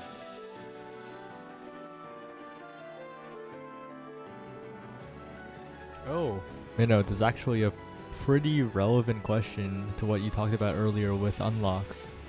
Mm-hmm. Right there in the chat. Right. So normal difficulty unlocks. Okay, so there's a couple different unlocks. The classes and the items are all, I think they're all pretty reasonable number. And then when you get to the music, it starts getting a little bit. That's a lot of numbers of kills that you need to do.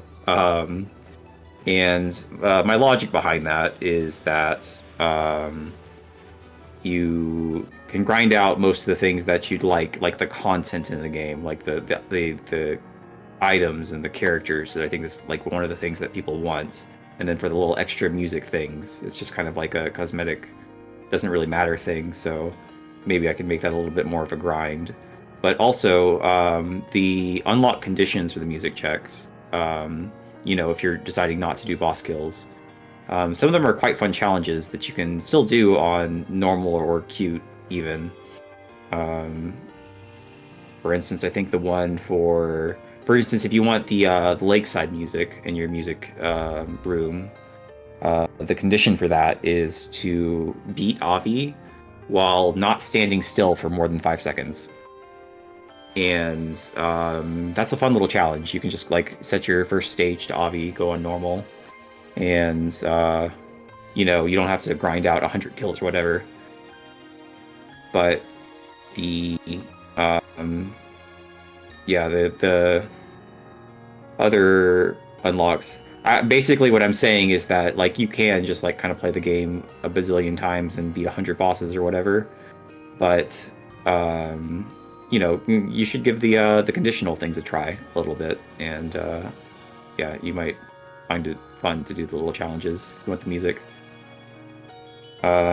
I will say that some of them are quite challenging, like one of them, the Pale Keep song. If you really want that, you do have to get through Lunar, which is quite difficult. But I think it's okay to have that one be a little bit challenging. It looks like the Ratashi group may be done for the day, which means there's only 3 groups remaining today. Okay. All right. It seems like it has slowed down quite a bit. I think tomorrow will be the big day. Yeah. Yeah. Is there a way of seeing music unlocks without relying on the collection? I'm sure that someone has it written down somewhere. If they don't, then I'm sure they will.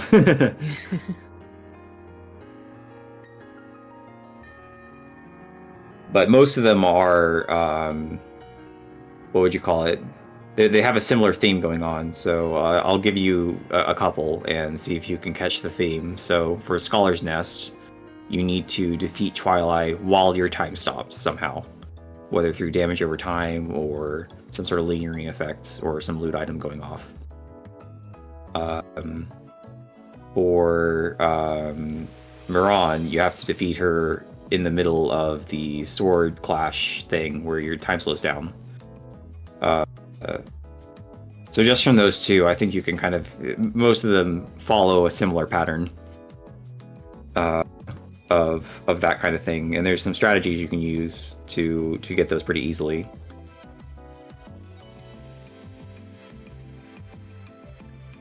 But yeah, at least for those, I'd recommend giving it a shot. And then the other ones, some of them are quite challenging. The battle themes are all pretty challenging things to get.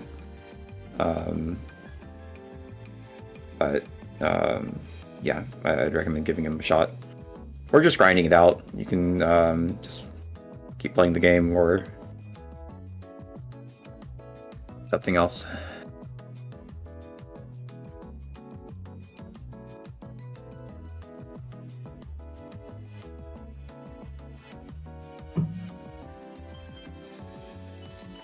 Oh, and top right, Steel Echo Squad is well and truly on the mice, of course. Early attempts not going too well, but Yeah. it is the They early are attempts. at the mid boss at least. Oh, this is an unfortunate death position here. Oh, just barely not able to get over to that. But they had it invul anyways.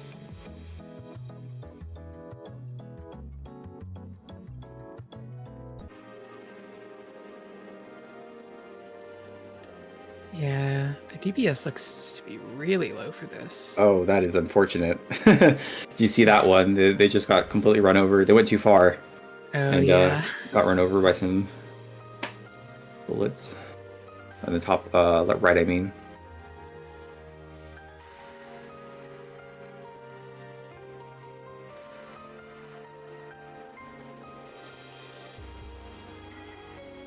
Okay, and we see that was really clean.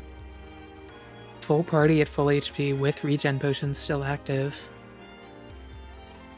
Oh, that was the first fight. Never mind. I thought that was Blush in the bottom left. Still good to not take any damage early. Yeah. Right.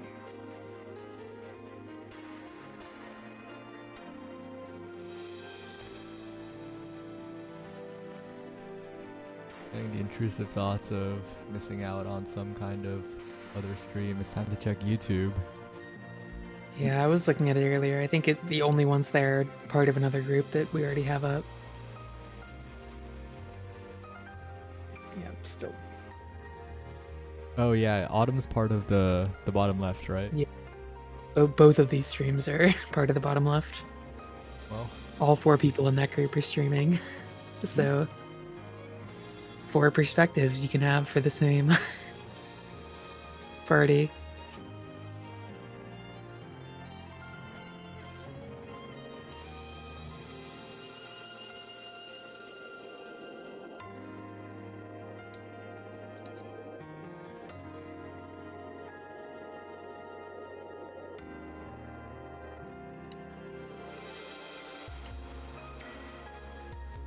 I need to go eat breakfast. I'll be back. All right. We'll hold down the fort.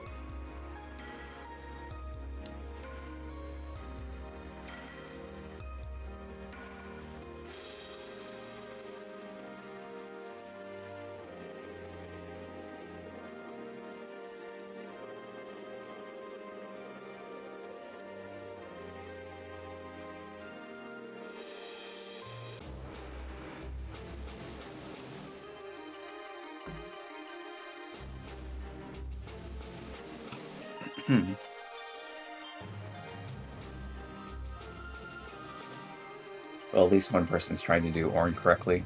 Yeah. Looks like they made it through. All the regens used up. Or mostly, I think maybe that first player still has one left, but...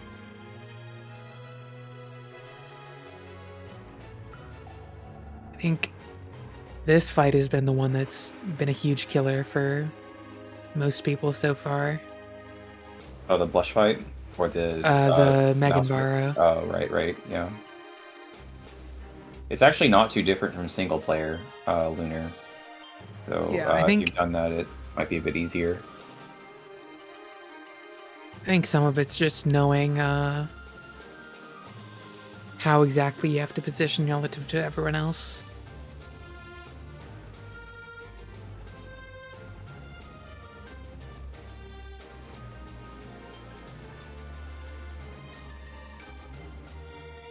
And one troubling thing is you have to go really far for those tethers sometimes. Yeah.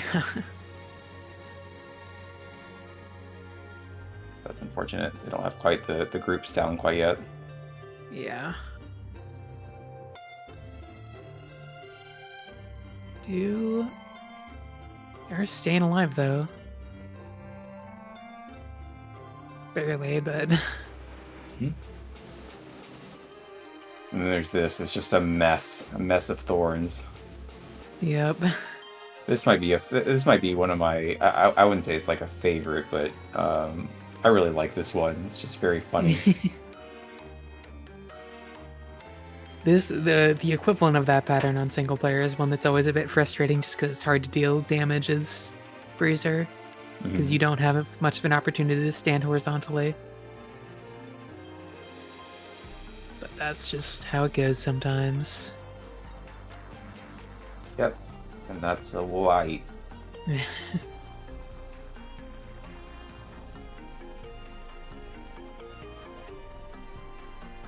The original conceit behind Heavy Blade's rat character's design you spoke about on stream canon.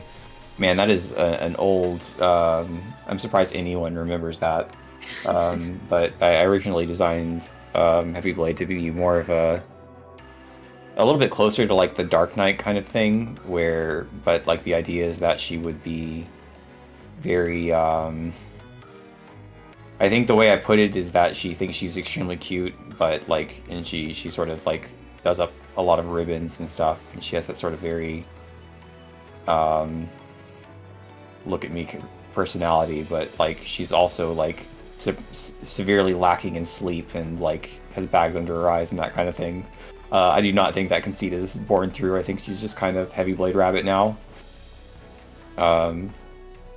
At some point, I don't know, she became like one of the faces of the game, so she's just sort of like the front runner.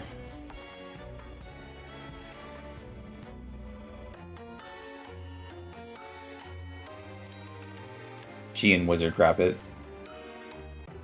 The classic mage and warrior duo for the face of the game.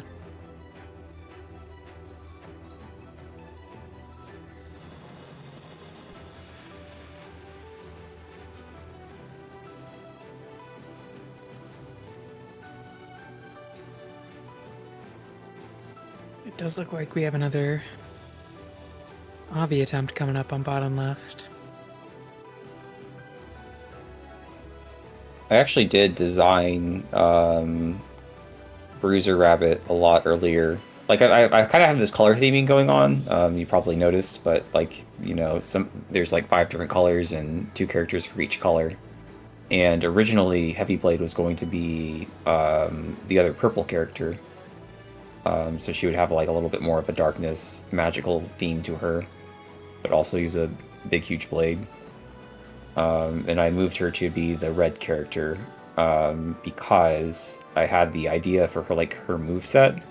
I thought it would be a better fit for the demo than Bruiser Rabbit, who I had also already designed as one of the red characters. And so I decided to edge her a little bit towards the red character position, where she's like tanky and has a lot of vulnerability. So it works well with items that proc when you have invulnerability, that kind of thing. She is a rabbit with steel, yes, that is a good point. She is the steel.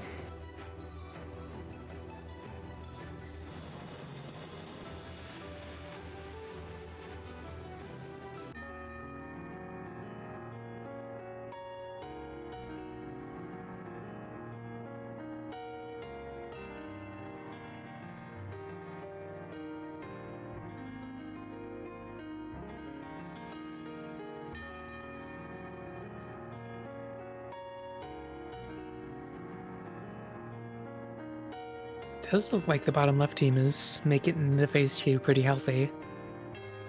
It seems like they at least have phase 1 down pretty well. Yep. Just a matter of how well have they learned phase 2.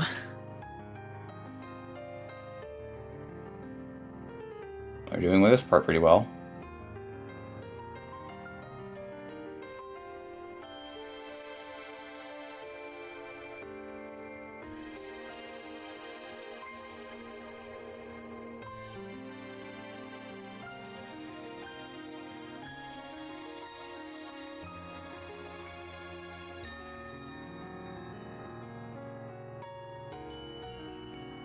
Have we grew on you a lot?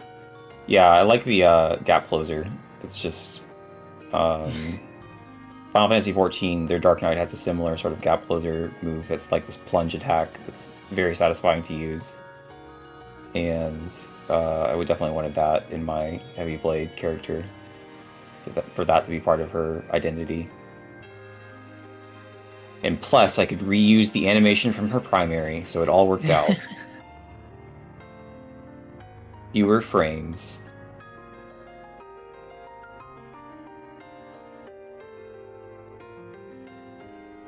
One thing also is I got a lot better at drawing as I went along this project, so I got comfortable with drawing more and more frames of animation for each of the characters. So if you look at some of the early characters you unlock, so you know, Wizard Rabbit, Heavy Blade, and Assassin doesn't count, Dancer, because I redo Assassin's animations quite a bit. But those three, it's they have quite a few fewer frames, and they reuse frames for different animations.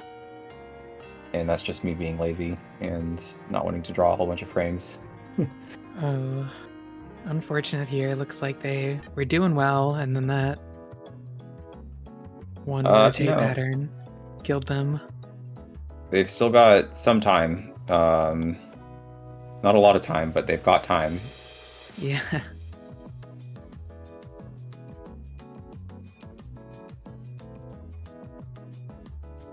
Never mind, they do not have is- time. Yeah, yeah. this is Enrage. They're dead.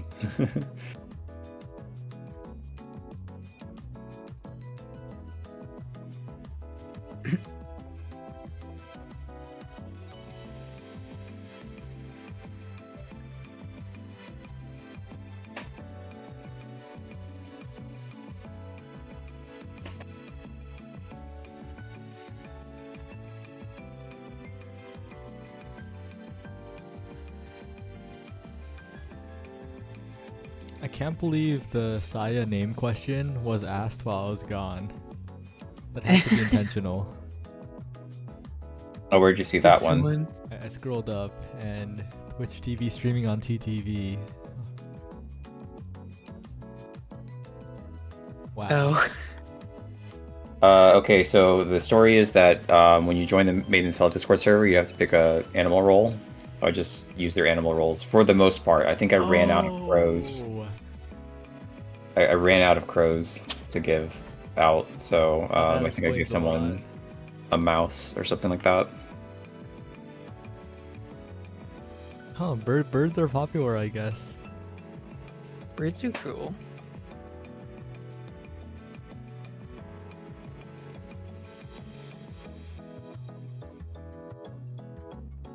Maybe it wasn't crows that I ran out of. Maybe it was dragons. I don't remember.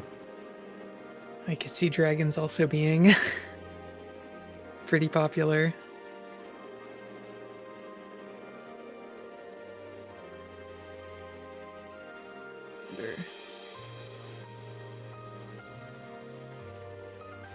It looks like the front runner group, the Leo Varia's group, will be back in around 11 hours. Okay. Well, I'll probably be asleep by then. Yeah. I think we're all going to be asleep by then. Low key though, if these groups end up calling it a night early, I might end stream, wake up early, and try to catch that because that sounds like a pretty good series of attempts from that squad. Mhm. Yeah. An unrelated note, looking at the roles in the Discord, it looks like frogs are actually the one with the most people. Well, that isn't necessarily indicative of the people that were there when Mina was picking names out. Yeah. It's pretty close between the 5 zones, I gotta say, and of course the rabbits in the lead. Of course. Why join a Discord about Rabbit and Steel and not pick rabbits? Yeah.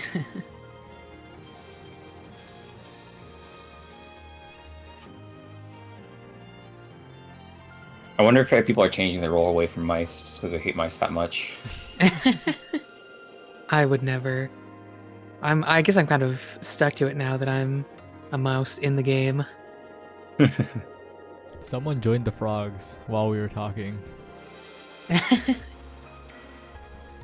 People listening to the stream and going to pick their role. Oh, Well, that's definitely a username of all time. The Fugitive. Wait, the profile picture. No. Oh, Oh my gosh, it's him. It's the fugitive.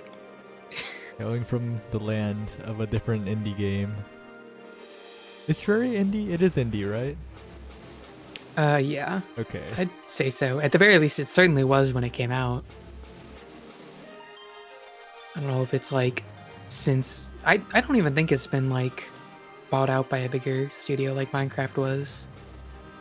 Every year I get more and more confused to where like the indie line is, because there's a lot of games that are like borderline indie, and there's a lot of games Yeah. that are like, this is definitely indie and this is definitely not There indie. there are games that are like indie in vibes but do have like a bigger publisher, so they don't really count in terms of like the literal definition of what indie usually means. But Yeah, I think that's most indies nowadays.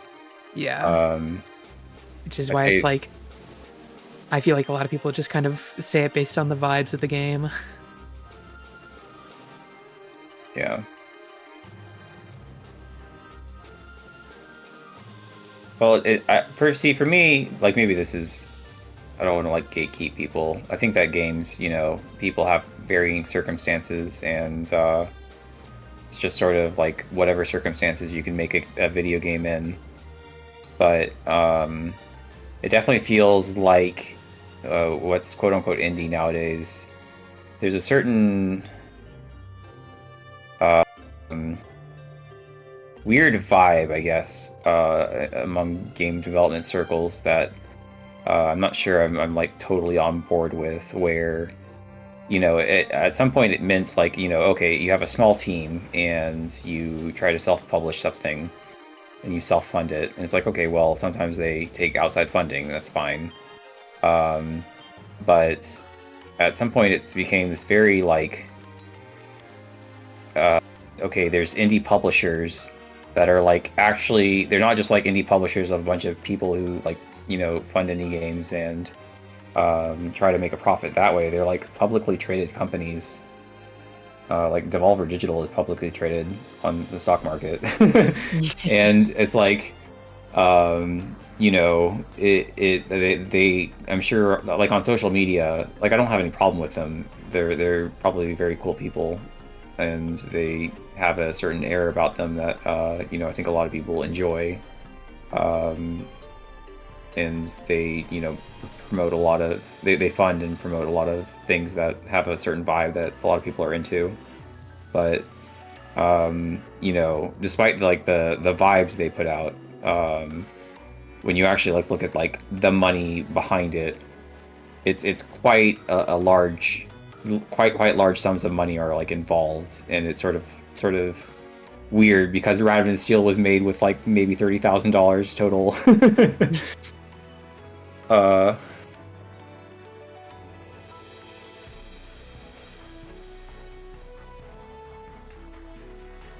Yeah, it's definitely something that could have its own little podcast about, even, honestly. There's a lot that goes into it. Yeah. I mean, that's just the reality of like indie game development nowadays. People, even from indie games, a lot of people expect a lot. And if you're trying to stand out against stuff like Hades, then you're going to have to spend a bunch of money on teams of people that, like, even though you're not like, obviously you're not like Bungie or something where you making some gigantic AAA game. It's just sort of the reality of things. Like, okay, people have to live and be paid and stuff like that. So, whatever.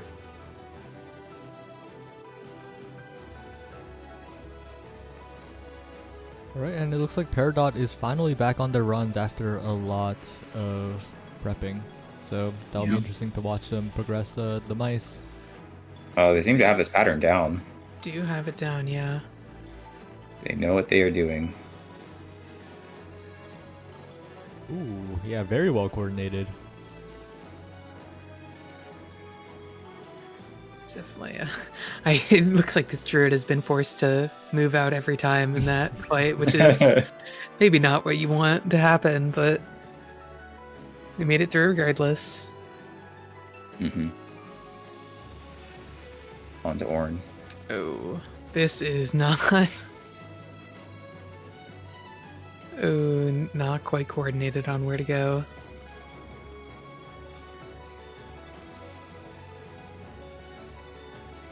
Lining up for the crosses is pretty awkward a lot of the time.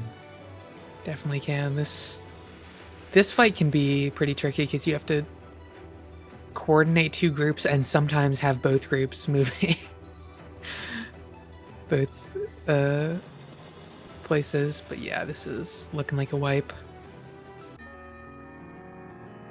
Yep. Yeah, you can't really have as many people die on one of these like mini bosses. 'Cause Yeah. their enrage timers are quite short.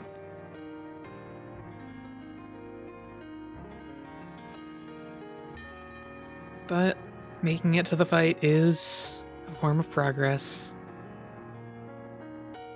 Any plans to add a full run mode? I mean, the runs are pretty long as is. I guess I could do something like that. It wouldn't be too difficult, and you would get 8 items. That might be fun. But, yeah, I don't know.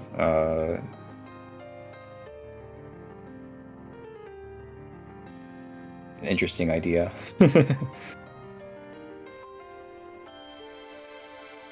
It would just be really, really long, though. So, Yeah.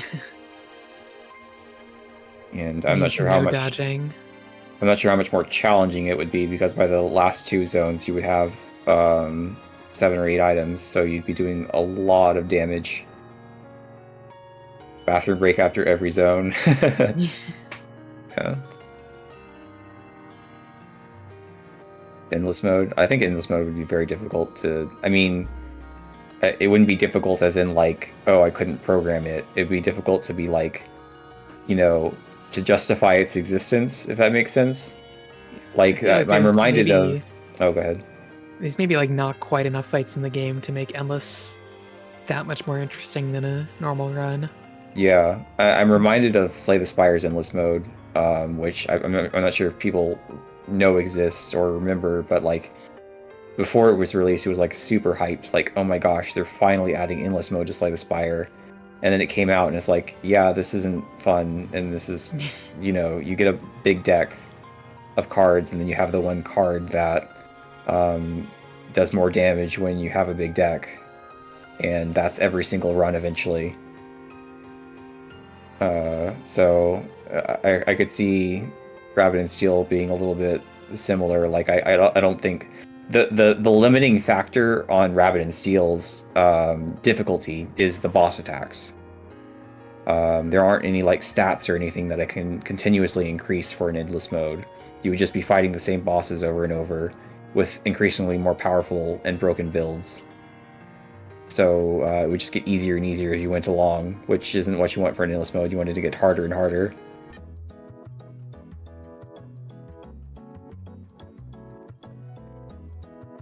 I suppose I could increase their HP more and more, but I'm not sure if that's fun or not.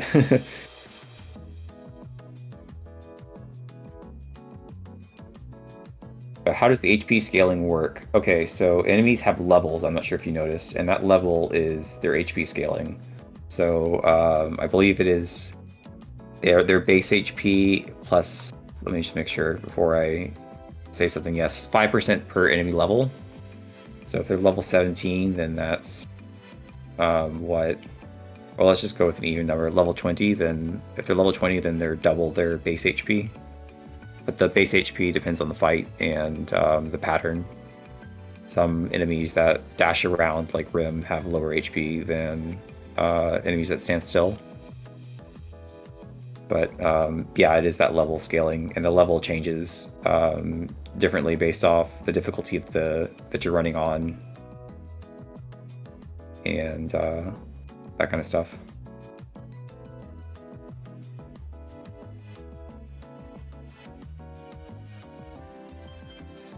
Yeah, the fluff ball is a much more interesting challenge, I think, because all the stuff in the game is dodgeable theoretically.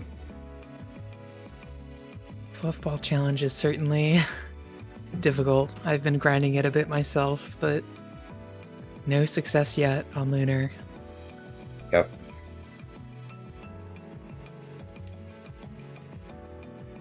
Yeah, you had a pretty clean Lunar run earlier, right? And it was still like 5 hits. Yeah, it was. I think I had 4 hits by the end, which was a lot of them came from Pale Keep, honestly, just because some of those fights I don't have as much experience on in Lunar. And there's just, even though they're short, it's still not hard to take a single hit. Yeah, I don't think anyone's actually no-hit Lunar. That's not like... I think in every individual fight we've tested and said, you know, okay, I mean, I've tested them. And we said, okay, you can do this without getting hit, but no one's done like a full run and legitimately gotten the no-hit Lunar clear or anything like that, even though there is a trinket for it, as some people have figured out.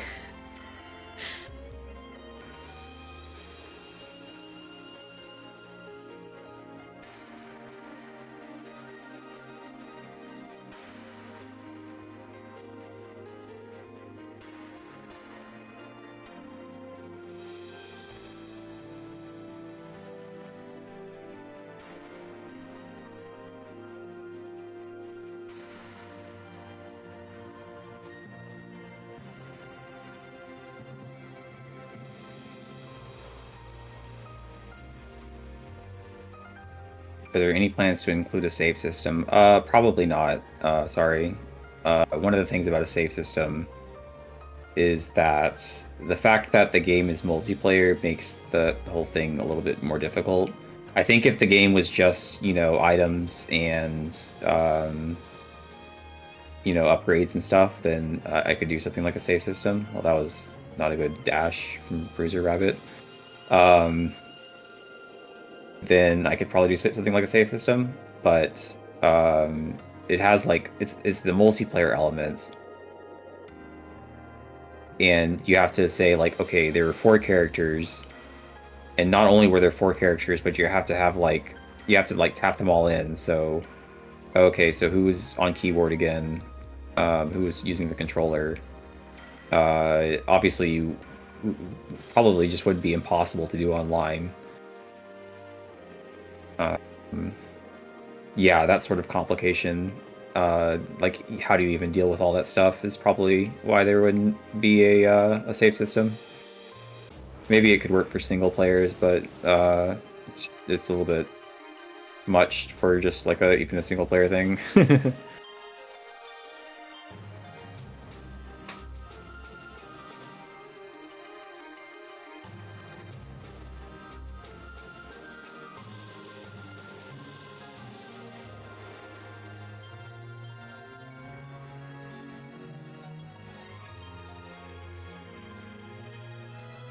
They've got that pattern down. It's pretty good. Yeah.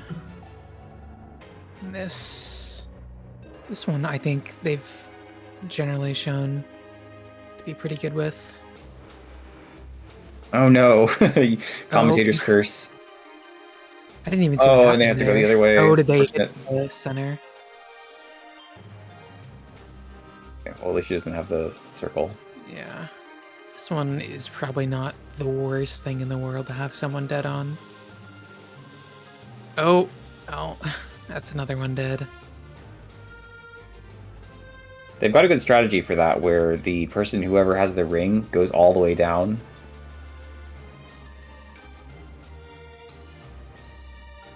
Okay, and they seem to be getting this rotation now, but that didn't quite work out. Yeah, I think they might be missing too much DPS at this point. Yeah.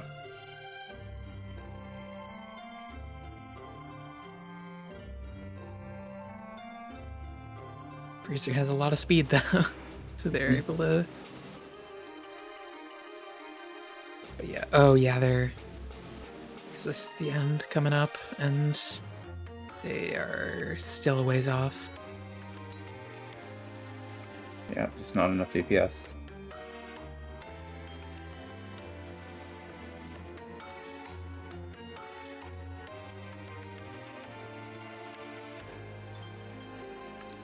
Unfortunate.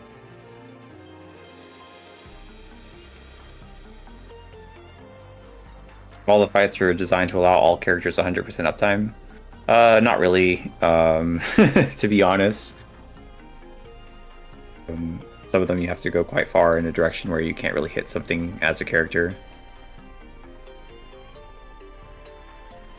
But there were the characters do have different base DPS based on how hard it is to get into position. So, for example, Bruiser Rabbit has the highest base DPS, followed by Assassin, just against the training dummy. And I think Defender has the lowest, ever so slightly. But, you know, Wizard Rabbit is also kind of... I think Wizard Rabbit's like right in the middle. But yeah, generally the easier it is to hit, the lower your base DPS is. And the more defensive capabilities you have as well, because Defender has quite a few defensive capabilities.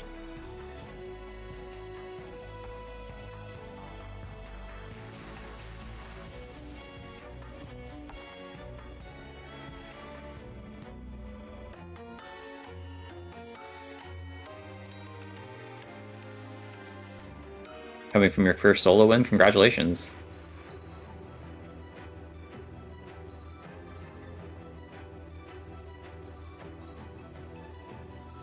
Got a lull. Everyone's at the training dummy planning stuff.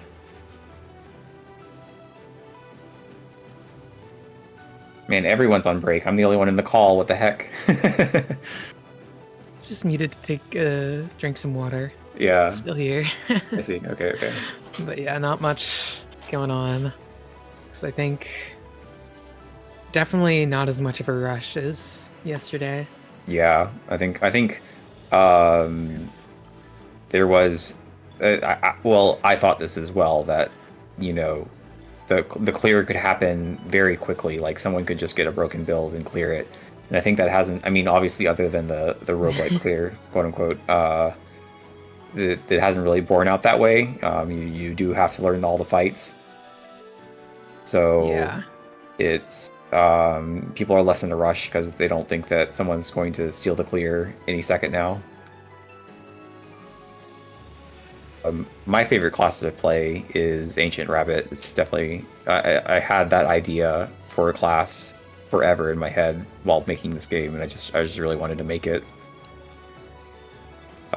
So that's my favorite. I think Megu's favorite class is Bruiser based on what she was playing on. I've played almost exclusively Bruiser since since unlocking her.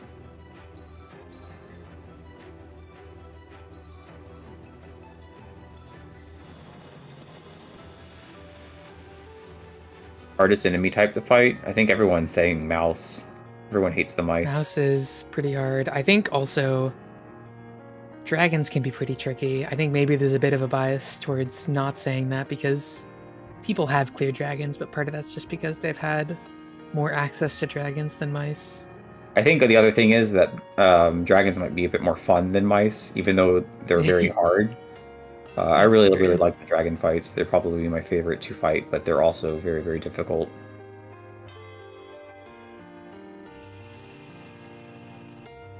I think they're definitely there's enough duo fights in the mice that can just be a bit restrictive on how you fight them.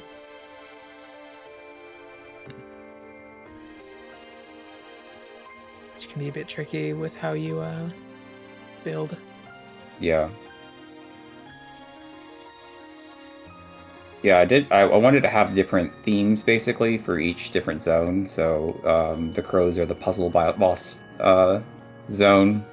They're all very haughty and focused on intelligence and stuff like that. But for the mice, it's AoE fights. Lots of mice, ads, and the boss. Most of the things are 2-target. It's like the one where the mid boss is a 2-target fight for the whole thing. I mean, I guess Tasha Yeah. is also that in a little way, in her own way. So there's that, but I think Tasha's a really fun fight. Although I'm a bit biased because I do think it's really fun if you play a class that can hit her when she's in the 4 clones, all 4 at once. oh yeah, it's very You satisfying. just get to sweep Man, through all of them. it is extremely satisfying for the mice boss to have Oh. something that does an AoE that does like a lot of damage, and you just delete them as soon as they spawn in. Yeah. I think I had a run earlier today where I had like the item that gives you counter on using defensive, and I had Emerald Primary with Bruiser, so it just deleted them immediately. Oh yeah, and Spark as well versus mice is very nice to have. Mhm.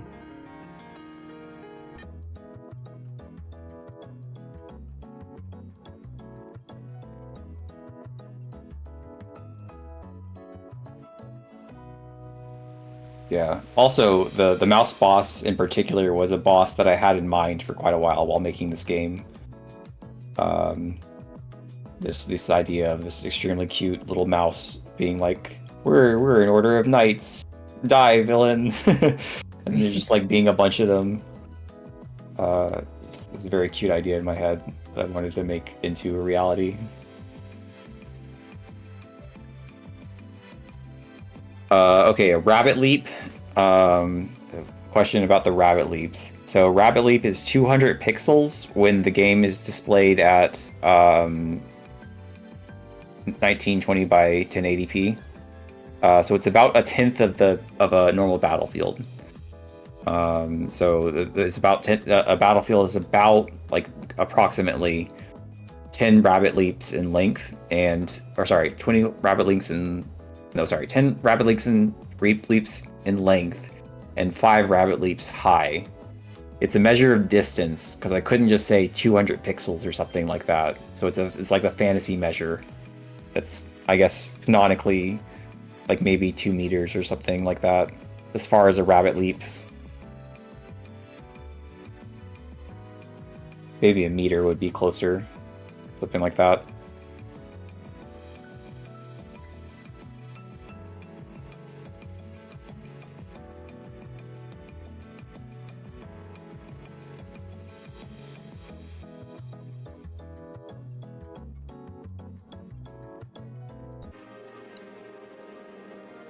Yeah, rabbit leap isn't a particularly long distance. For reference, Bruiser's defensive jumps 3 rabbit leaps, so that's what 3 rabbit leaps looks like.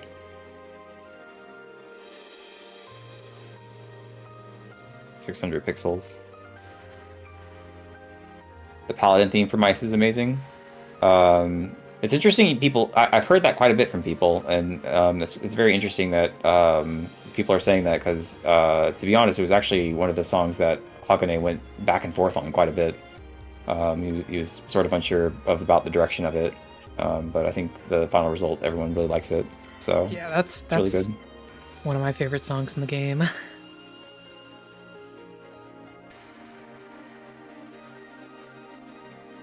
Not being able to stand dragons, they are pretty annoying. I mean, if you're playing through the story, they're pretty annoying. How viable are the movement slowing items? I think it definitely depends on your class. Like some characters, it depends on the item for sure as well. Like, I guess for me, playing Bruiser, I don't usually like taking movement slowing items, but Giant Stone Club is something that I like enough that I will take it anyways. And I think Bruiser Defensive is also good enough that you can kind of, especially playing solo, get away with having less movement speed. Mhm. So you can just jump to where you need to be. Plus, it's just funny. It's like really, really funny when you have a bunch of movement speed down items. Maybe it's like that's kind of unviable for lunar mode, for example, because there's a lot of tight movement in it. But Yeah. in normal play, it's just like It's just so funny when you finish a battle and everyone's going to the proceed area, and you're also going to the proceed area, but just a little slowly. People are just a little bit waiting on you. Yeah, I think on higher difficulties, if your movement speed's too low, you'll definitely struggle a lot with. I think wolves and dragons are probably the most movement intensive. Yeah. There's some patterns that can be really mean if you don't have the speed to keep up with them. Yeah, a lot of the movement speed down items also help you be invincible in some way or another. So it's definitely a way you can try to play the game where you're saying, okay, well, I can't dodge things because I'm too slow, but I'm not going to. I'm just going to try to be invincible instead. And, you know, there's certain, depending on the difficulty, that might work out well or not very well, but you can try doing that. Yeah, the RP walk. See, just the RP walk on heavy, you know, I think that's one of the things that makes people really like the game. It's like a first impression that really gets them. It's like, because you pick up an item, this is like you move slower, and you'd be surprised. Like, there aren't a lot of items in roguelikes that are like that for some reason. I don't see it very often. But yeah, you know, you pick it up and it's just so funny. It's just like, it's so... I wonder how much slower this makes me. And then you pick it up and you see, oh, that much slower. Yep.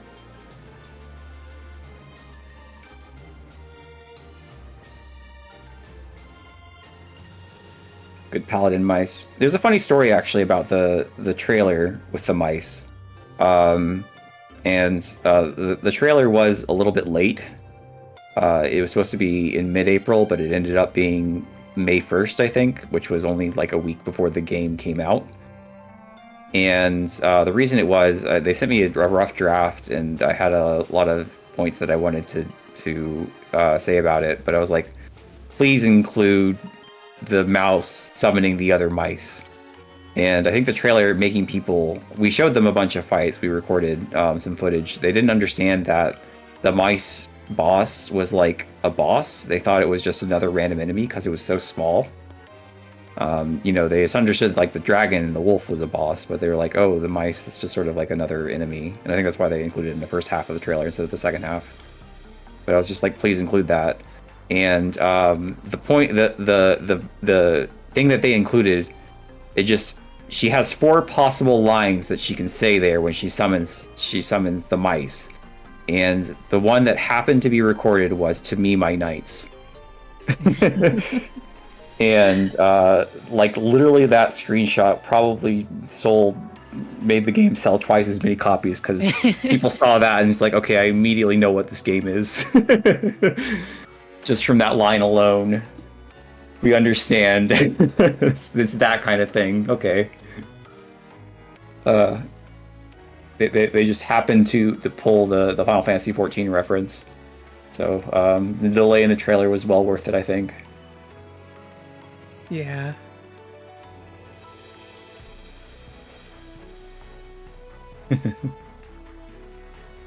Oh yeah, the rabbits with hats. How? that was pretty funny. Oh man, that was good too. Yeah, I was trying to post everything every day. Something I did for Maiden and Spell was...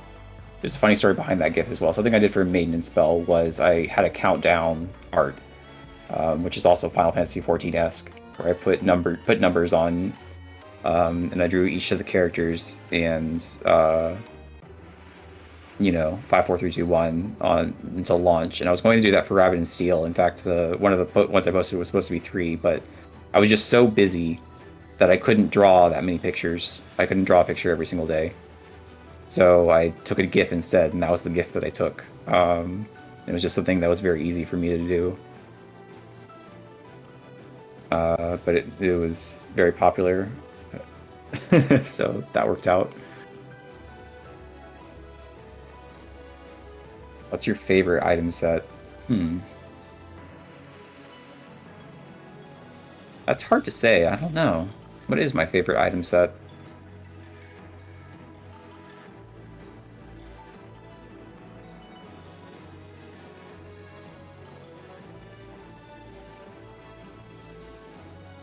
Can we get limit cut? Have you played the wolf boss?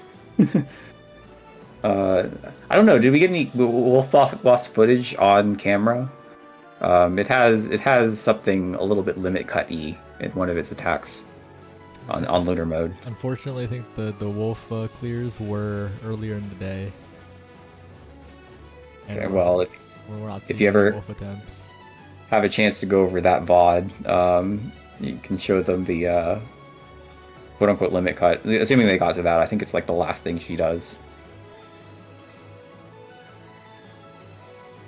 It's kind of funny because one of the Steam reviews is like there's no limit cut. I guess they left it before Lunar was released. Maybe I should go find that and respond.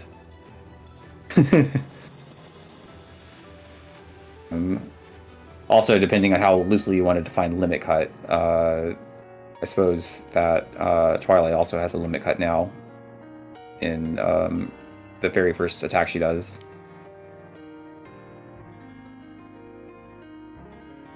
Yeah, so limit cut is basically everyone gets a number and they're all going to get a mechanic like a spread or a cleave or something like that in the order that they get numbers. So you have to coordinate the numbers into certain positions to not kill people. So yeah, it does have. If you wanted to define limit cut as anything with numbers above your head, then yeah, the Rabbit and Steel has a lot of limit cuts. So I don't know what that reviewer's talking about.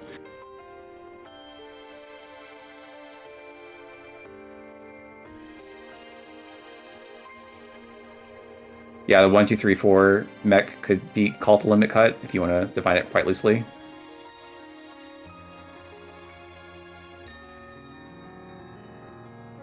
We see this pattern continuing to be. Yeah, maybe. Killer, Oh, but well, they got it their anyway. DPS was what was Yeah, build they got here? it. And they also got she got the music lakeside, which means she never stood still the entire fight. So that's interesting. And they got the small frog trinket, so that's neat. And they can wear their small frog on their head. That's another group with 3 down, and that's 3 not including crows, so they're looking very close to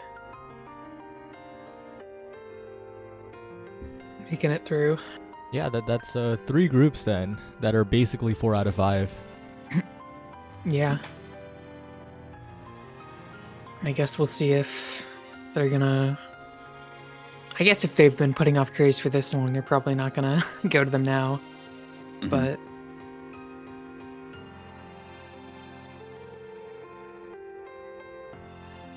I see a druid with the fire scale corset in the top left, which is a fun item on that character.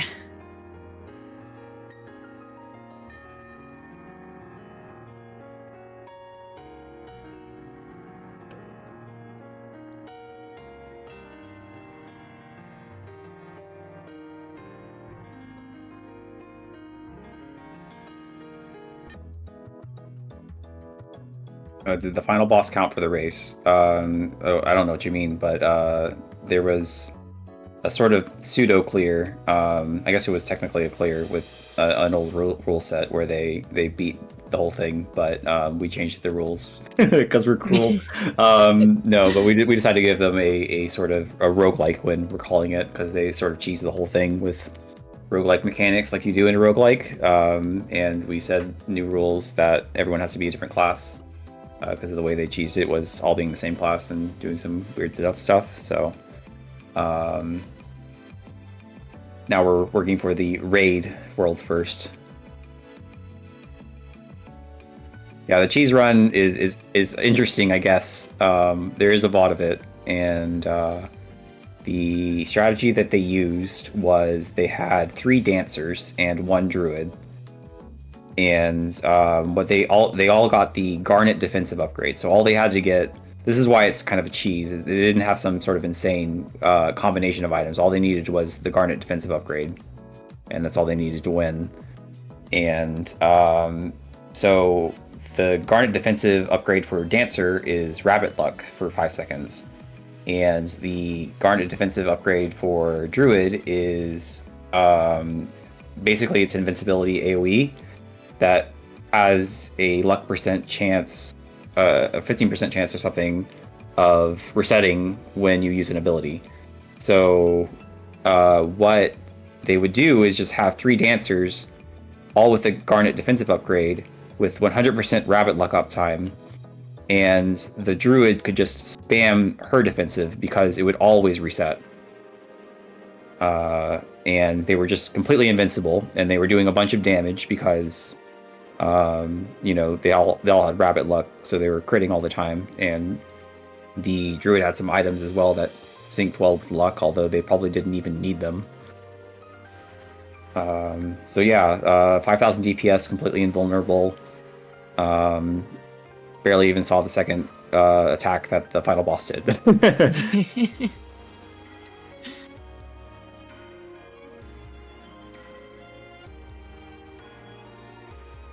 So that's a cheese. And after the world first race, I'm probably going to nerf that particular cheese. So get your clear some now, I guess. But I'm probably going to add a cooldown to the Druid Garnet defensive rather than it just being as many times as you can make it reset.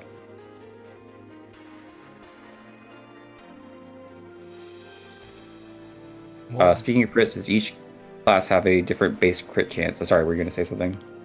Oh no, I was just about to say the very insightful commentary of, well, with that clear, looks like all 3 streams are just going to be on mice for the time being, and that's a crazy insightful thing to say, I know, so sorry. I mean, yeah, they've cleared the other places, so... Or most of them have, at least. Yeah. Some of them haven't cleared crows yet. But, Both okay. The left streams are still needing crows. The crows aren't too difficult. I'm sure to look at them pretty quickly. Okay, so critical hit chance. Critical hit chance is 30% chance, and it does 1.75 damage. But if you are playing on normal mode, or well, technically any mode, but it'll probably only happen in normal mode, and the fight is taking a really, really, really long time because, you know, people aren't just really hitting buttons, then the critical hit chance will slowly increase to 50% as time goes on in the fight. I don't think that'll happen too much outside of normal mode, though, because it's really just a thing that I noticed at conventions when I took the game there, that people didn't really know that. I mean, I'm sure they knew that doing attacks dealt damage, but I don't think they understood the game being a kind of game where you have to keep on hitting attacks. They were kind of like measuring out their attacks and being very careful, and that would result in me not being able to really balance the HP so that, like, you know, players who understood to attack would kill bosses extremely quickly, whereas people who didn't understand would take forever to kill them because they just had too much HP and they weren't doing attacking. So that sort of critical hit rate going up slowly over time, subtly, is the way to sort of even that out a bit so that players who don't really understand the game can still beat bosses in a reasonable amount of time because they just start hitting harder over time. And that is a cool idea that I got from a Game Maker's Toolkit video. So some of those YouTube videos are, in fact, useful for game developers.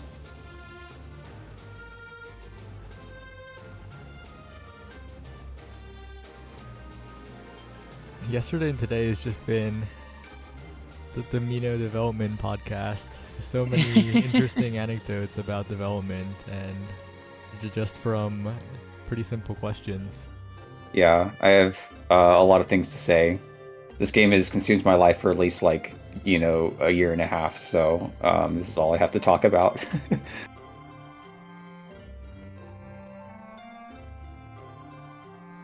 And the fact that, yes, that is very intentional.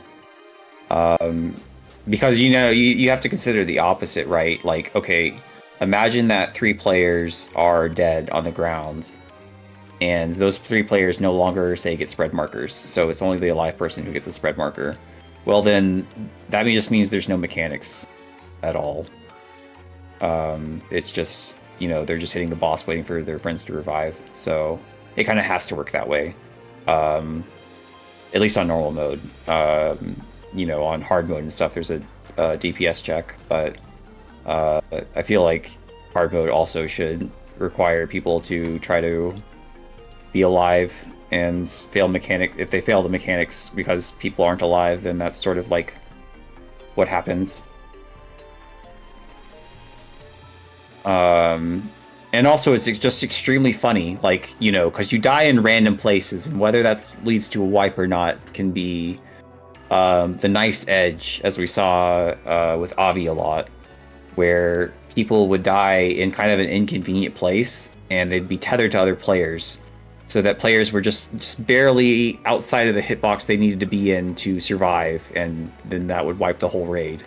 And stuff like that is just funny. It's very entertaining. It's an entertaining way to die.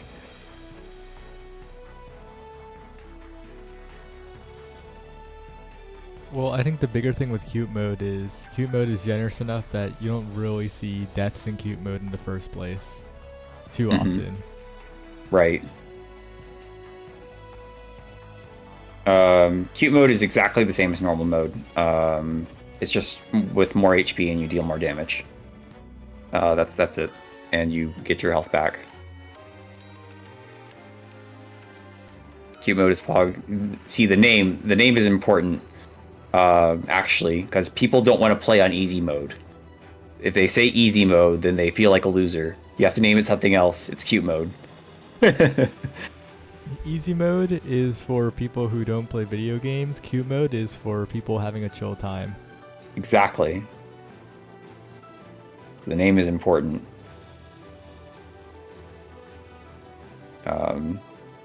It's something you learn as a game developer, and you give your game to people to test, where people sort of overestimate their abilities sometimes, where they're saying like, oh, I am a hard mode gamer, I'm a lunatic gamer. And then they try it and they fail and they get frustrated and they think the game is bullshit and they just don't understand the mechanics yet. And they really should just be playing on a lower difficulty to start. But they don't want to do that. So you have to entice them to do that in some different ways. Oh, so Megu. Yeah. This person is actually part of the Peridot group, unfortunately. So I see. We got a little bit. I didn't realize. Why do they say 2 out of 6 then? I guess they just didn't update it, Okay. Okay, well. Because I noticed, like, oh, there's actually another group doing Lunar that just has the wrong tag in their title. Yeah, I guess I'll add their username to, like, the little text list, though. Just so people can see the POV. You hate the line cleaves? I'm sorry about the line cleaves. I actually am apologizing for the line cleaves. They went through the most iterations for how they should look. And I think they could probably use another iteration, to be honest. They are still very confusing compared to a lot of the other mechanics. So I'm sorry about that one.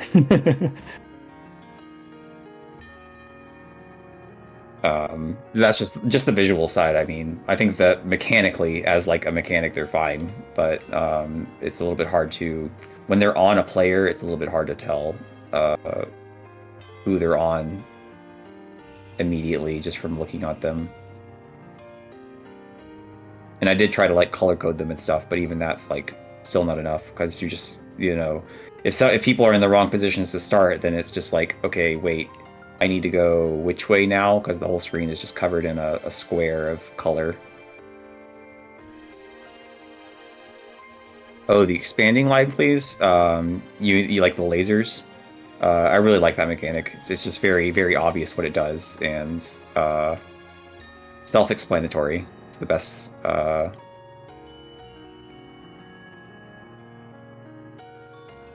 Best kind of mechanic.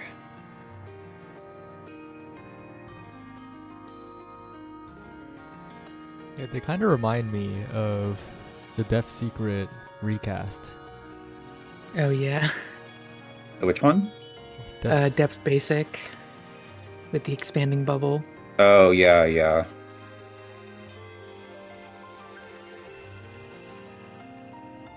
The way that it Yeah, catches some people off guard also kind of reminds me of it too.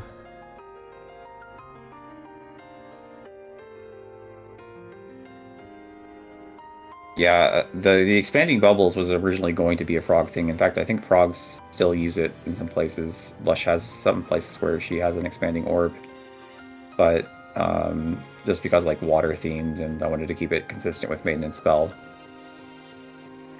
But I think it ended up being a dragon thing, which is okay because depth is also a Hydra, so kind of makes sense.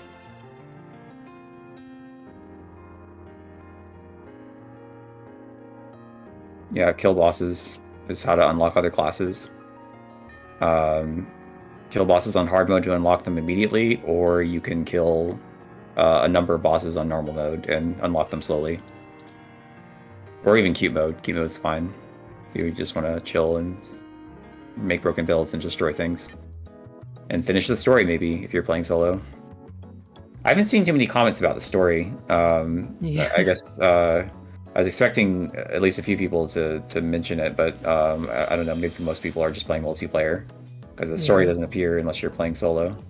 I've seen a couple people mention finishing the story, but not any like specific comments. Yeah. Yeah, I think the main draw of this game is definitely the multiplayer aspect, and I think I think that's a big reason why. Of course, there's a lot of people that are having a lot of fun in playing single player, but Rabbit and Steel, as advertised, is pretty multiplayer, I think. Yeah. Story progress. So basically, it's only when you're offline, so you can play the story multiplayer, but you have to be local. So if you're couch co-op, you can do a story together with someone else, but Does that also mean that you can't do it in an online lobby by yourself? Yes, that is in fact true. It just checks to see if you're offline.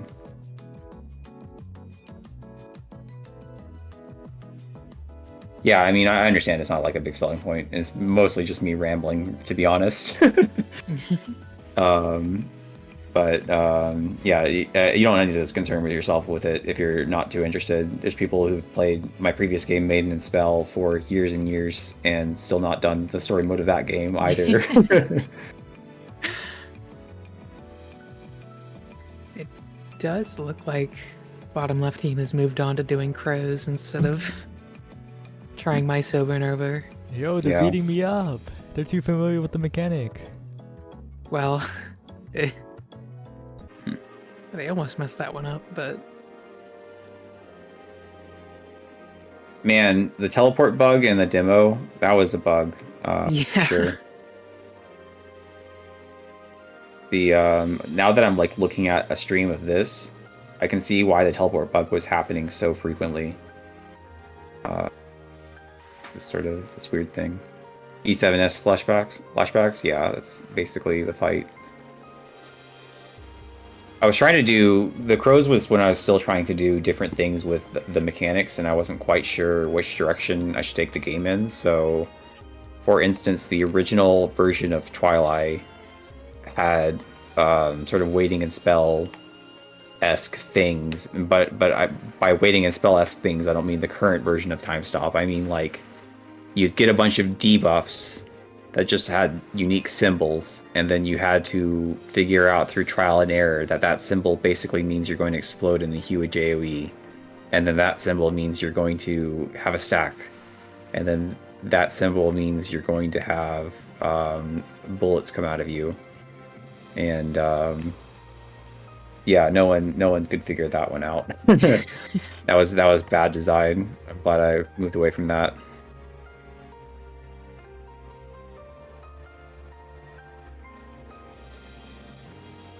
What is Walplertinger?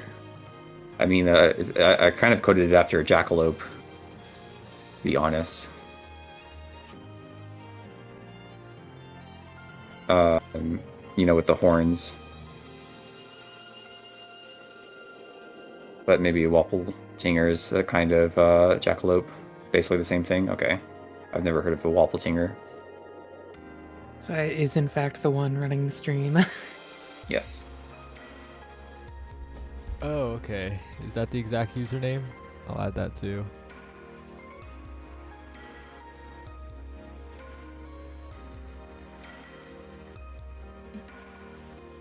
Oh, okay. Well, my bad. Revoblame, that is the story. That is all the story that there is. You can talk to characters in the shops, and the final boss says something occasionally, and that is the entire story. So you're getting the story experience.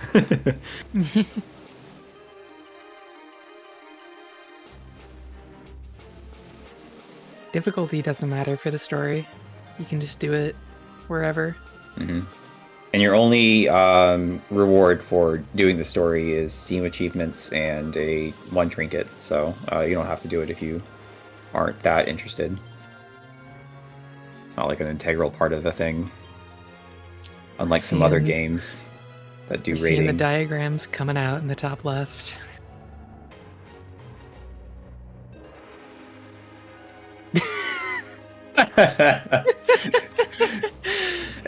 Is this a message to the world first board? It's like this is BS.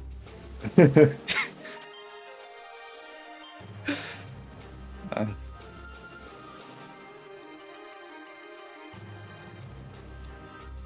should hear the VC. I am kind of curious.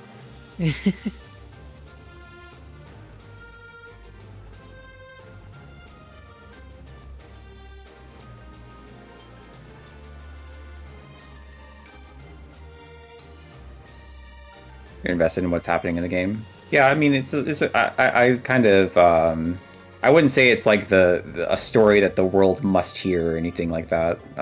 Maybe I should phrase it more since I wrote it, but you know, it's a simple little story, and I kind of like how it turned out. I've made it to scuffed MS Paint diagrams. That was the plan. Scuffed MS Paint diagrams. Truly the mark of a good game. Heavy Blade is in the wrong position. She's going to kill everyone. Never mind. Bullet deletion Dancer to the rescue. DS. Yep. Yeah. Okay. Oh, this is one of my favorite patterns, by the way, from the This one's demo. fun. This one is. Oh, they just deleted that whole. This is one that can be a bit frustrating if you don't have movement speed, but seem to manage through it pretty well.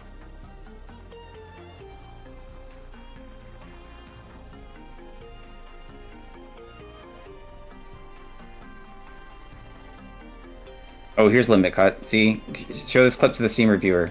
Tell him there's limit cut. Make him take it back as negative review. I'm not sure if it was actually negative. Maybe he was just like positive, but there's no limit cut. It was positive. It was like the first FF14 expansion without limit cut or something like that. Now they're gonna change it to a negative review.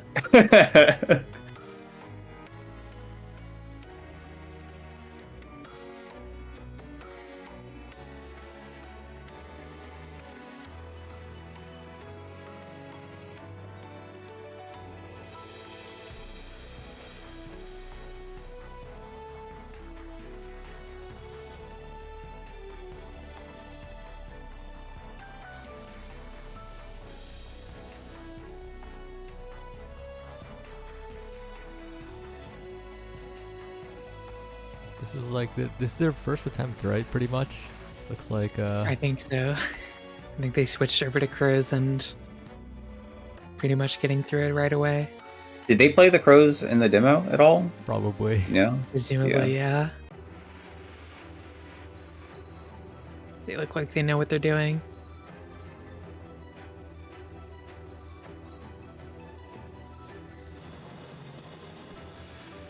It is a very, very cool mechanic. The 1, 2, 3, and then the mechanics in order. hmm I'm very bad about, like, I stop paying attention for half a second after the time freeze. Oh. I think it might just be like muscle memory from M&S where I get clocked and I'm just like, okay, well, I can't do anything for a bit. Yeah, maybe I should have increased the health on the crow.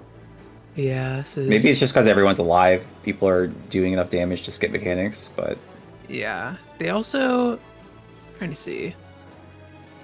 Might be a pretty decent... I can't quite see what all the items are. Maybe it's not pretty actually average that crazy of a DPS. build. yeah, it's pretty average DPS. Yeah. See, that's what happens when all of your players are alive. You can clear the DPS checks very easily. So if you're complaining about like you're not getting the right items, to win, you're just bad. I'm saying it. People have cleared the demo on lunar mode with not visiting the shop or not taking the treasure chest and stuff like that. So it's done quite crazy things, and the DPS checks are actually fairly lenient.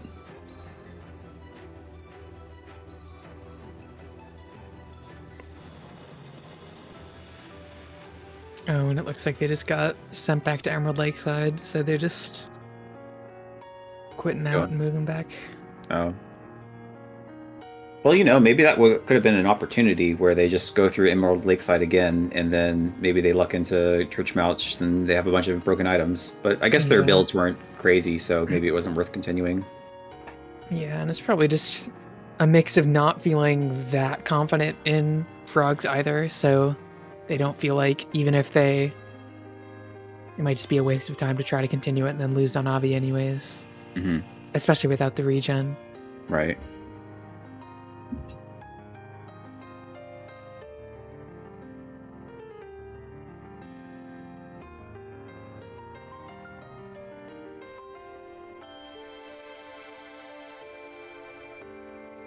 But mice are one of those things where if you do get a good build, if you AoE hard enough, you can just skip the ad phases, basically. Yeah. Those ad phases, by the way, are all designed so that you can just continuously dodge them if you do the mechanics correctly. You don't have to like kill a mouse quickly or anything. There's nothing like that in them, but killing mice quickly to get rid of certain mechanics does help quite a bit.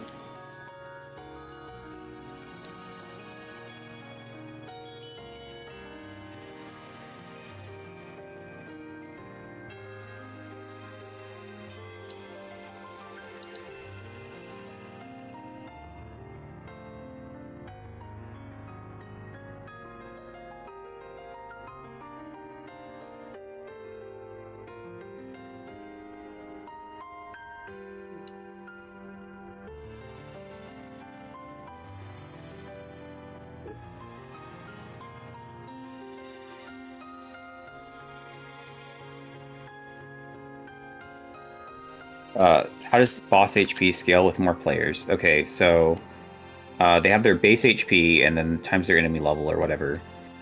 And then for single player, it multiplies that amount by 0.09. Or sorry, 0.9, I mean. So 90%. For 2 players, it's 1.7. For 3 players, it's 2.4, and for 4 players, it's 3.0. So,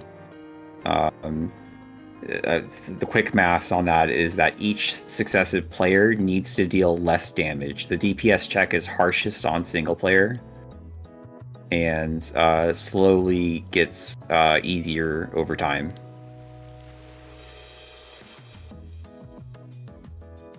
Speaking of DPS, though, we're seeing Mimi being quite the nuisance to kill Yes.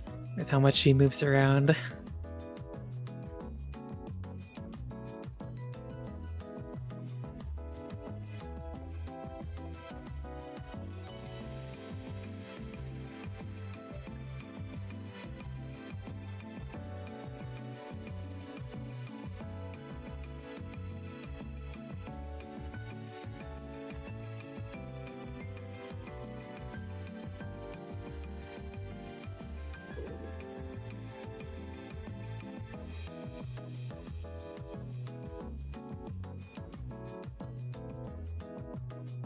Look at top right. They have quite a bit of health. 2 members with 4. Yeah, but they're still in the first fight. Yeah, but So it's Yeah, it's looking pretty tough. Yeah, so this pattern is can be quite challenging because you got basically you have to quickly determine who's in the middle, and then who's on which one side, and then you have to have the other two players in the safe spot. Now the bottom right, or so the bottom left is doing it now again, and you also have to get down to the mouse's level. Now that's a little bit easier because you can see where the mice are moving to, and they move in a pretty consistent pattern. Nimi moves up and then down, and then Os moves left and right. So the spread markers are and the line stack that follows a player are random each time, but the movements of the mice themselves are fairly consistent. So you just need to get a rhythm to it and make quick decisions.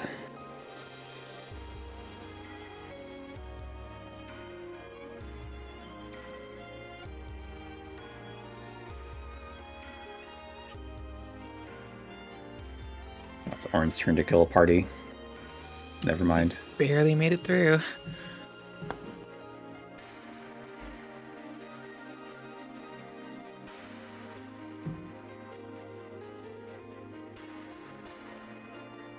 Yeah, top right and bottom left are both having pretty similar progress, looking decent, but again, it's Megan and Varro that are the real roadblock here. No one has cleared mice yet, no.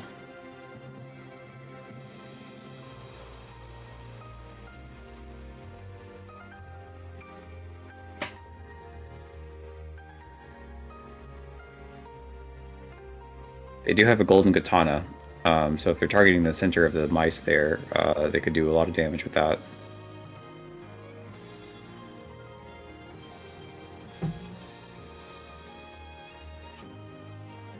Oof.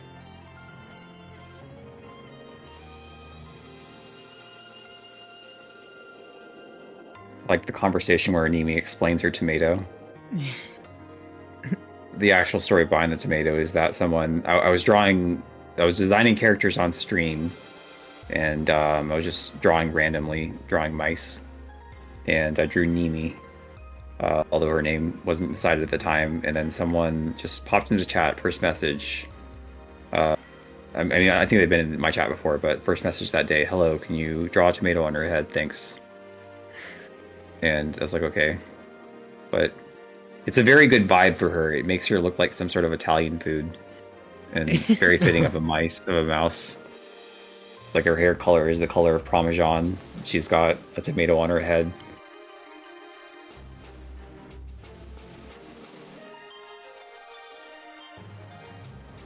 And there's the vibe of like an archer having an apple, or shooting an apple off someone's head. So very good theming. Good suggestion, chatter. I don't remember who it was, but That was Keko. He's I don't know when they're now very into FF14, and so we're very excited for this game and for the tomato rat. Keko is in the game in a way then. Basically the Yeah. tomato. Yep. Tomato's name is Keko.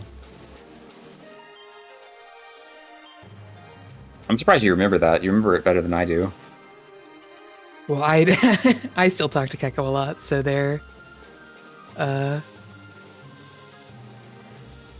they've remembered the tomato very well. Tag yourself having tomato. More, he should just walk into these streams when Nimi kills someone and be like, GG, I was the tomato.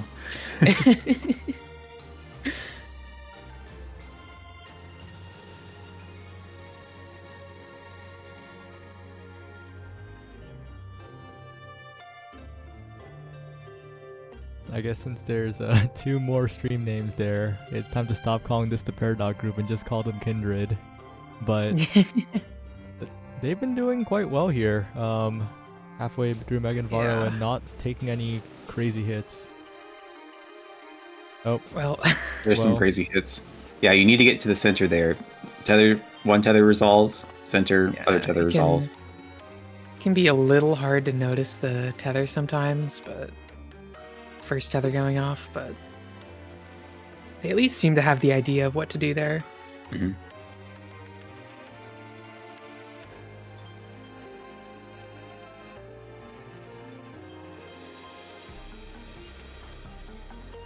And then they need to match colors in the corners there. Yeah, I think they're just de-essing that.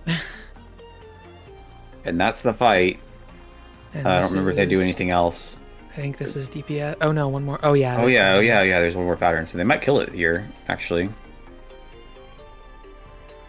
This pattern's pretty simple, though. They've got the idea This is down the already. pattern on single player that I'd always have trouble dealing damage during.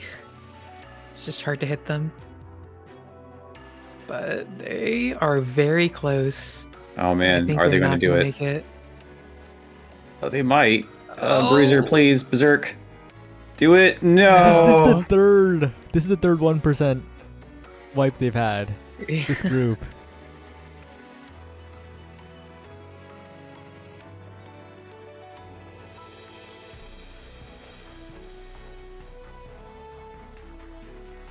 Maybe it does speak to their tenacity, though, that they're still one of the front runners despite now 3 separate heartbreaks. Uh-huh.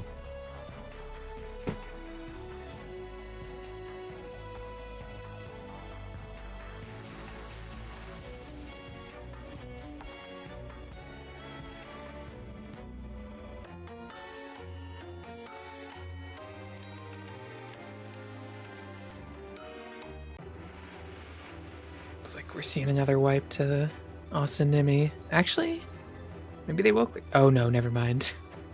Nimi still has so much HP. That's one of the issues. You need to, on this fight, you really need to be sure you're hitting both of them. Otherwise, you'll probably not make the DPS.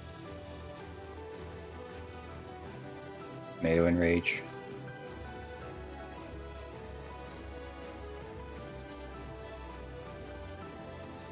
They are seeming to cycle their deaths pretty well.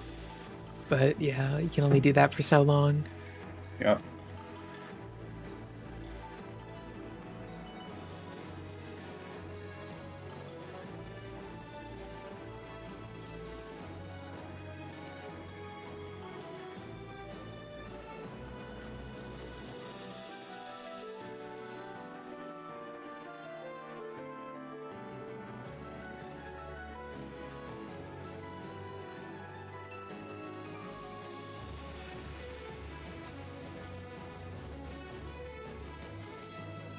I got a message from a real life friend of mine that said he wishes the ability upgrades were a little bit more OP because they feel like more like a roguelike. I'm like, they are OP.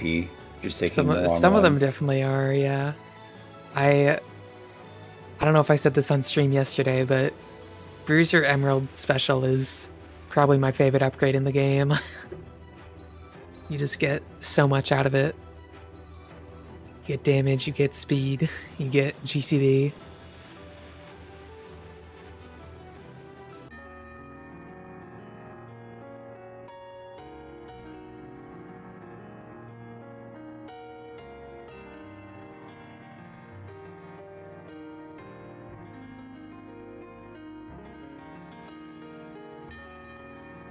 That is the one with the 25-second cooldown. It can be kind of rough in the shorter fights when you don't have your buff up, so your DPS starts out bad, but it's definitely very nice in the long fights to just basically have 100% uptime on your buff.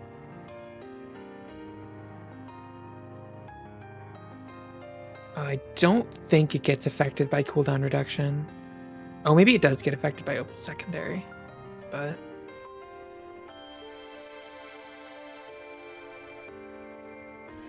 I'm just typing a thing.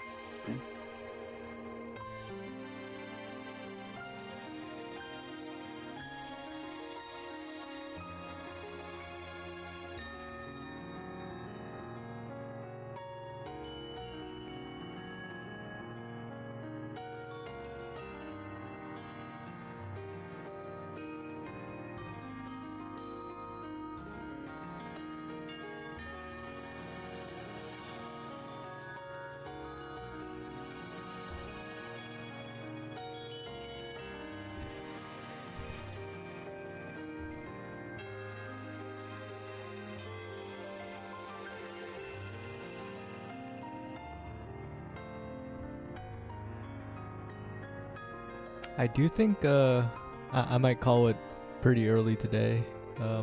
Mouse progression seems to be still in its early stages, and the stream ending last time was a little disappointing because there was no one to raid after the stream, you know. So Yeah. I'm gonna raid one of the teams while they're still progging.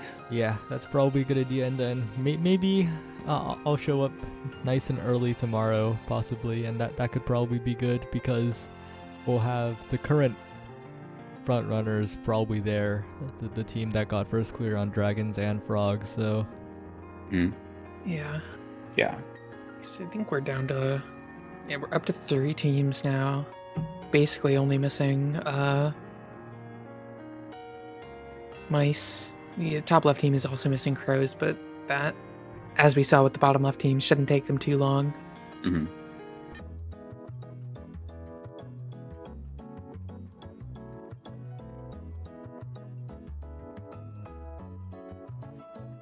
yep. So I guess we can watch one last attempt from top right. Unfortunately, not going too well. Yeah. Again, Nimi the one standing up with still half HP. Yeah, it's a AoE her a little bit.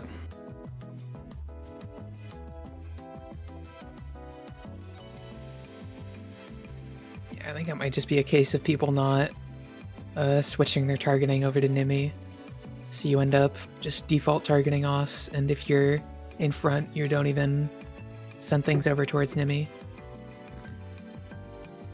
But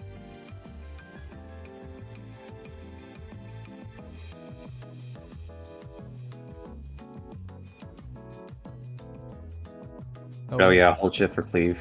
What you really want to do. The Kindred squad actually has a pretty solid run going. No health lost. yeah.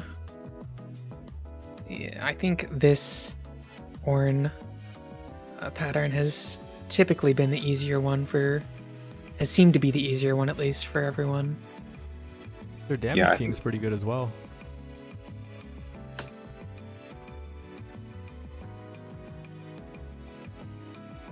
No, not quite making it out of that laser. Yeah, you really can't hesitate once you see your color there.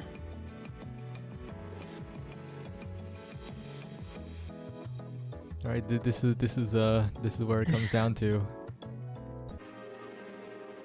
Do they have damage and the dodging?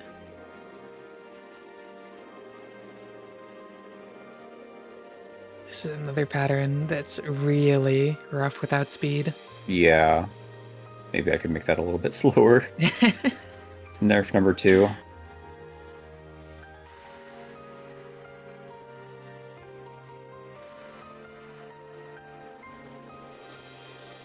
Feathers are stretched and they get out of there.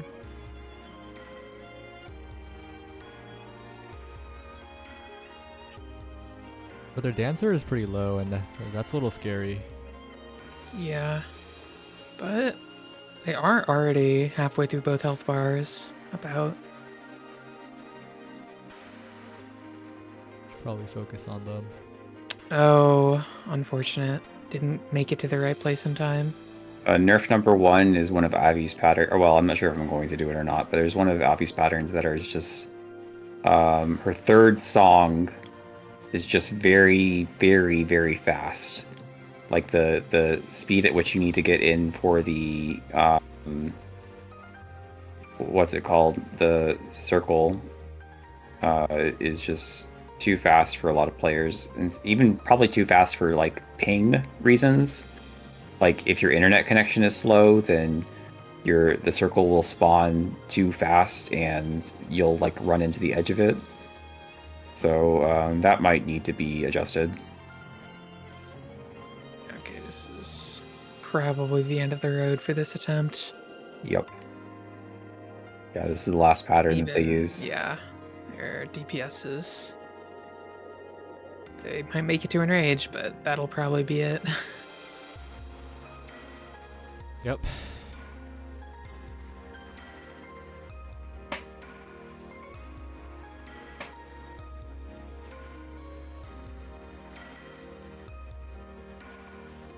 Well, I guess on that note, that's probably going to be the end of this particular stream. Not as Okay. long as yesterday's, but there will be another tomorrow.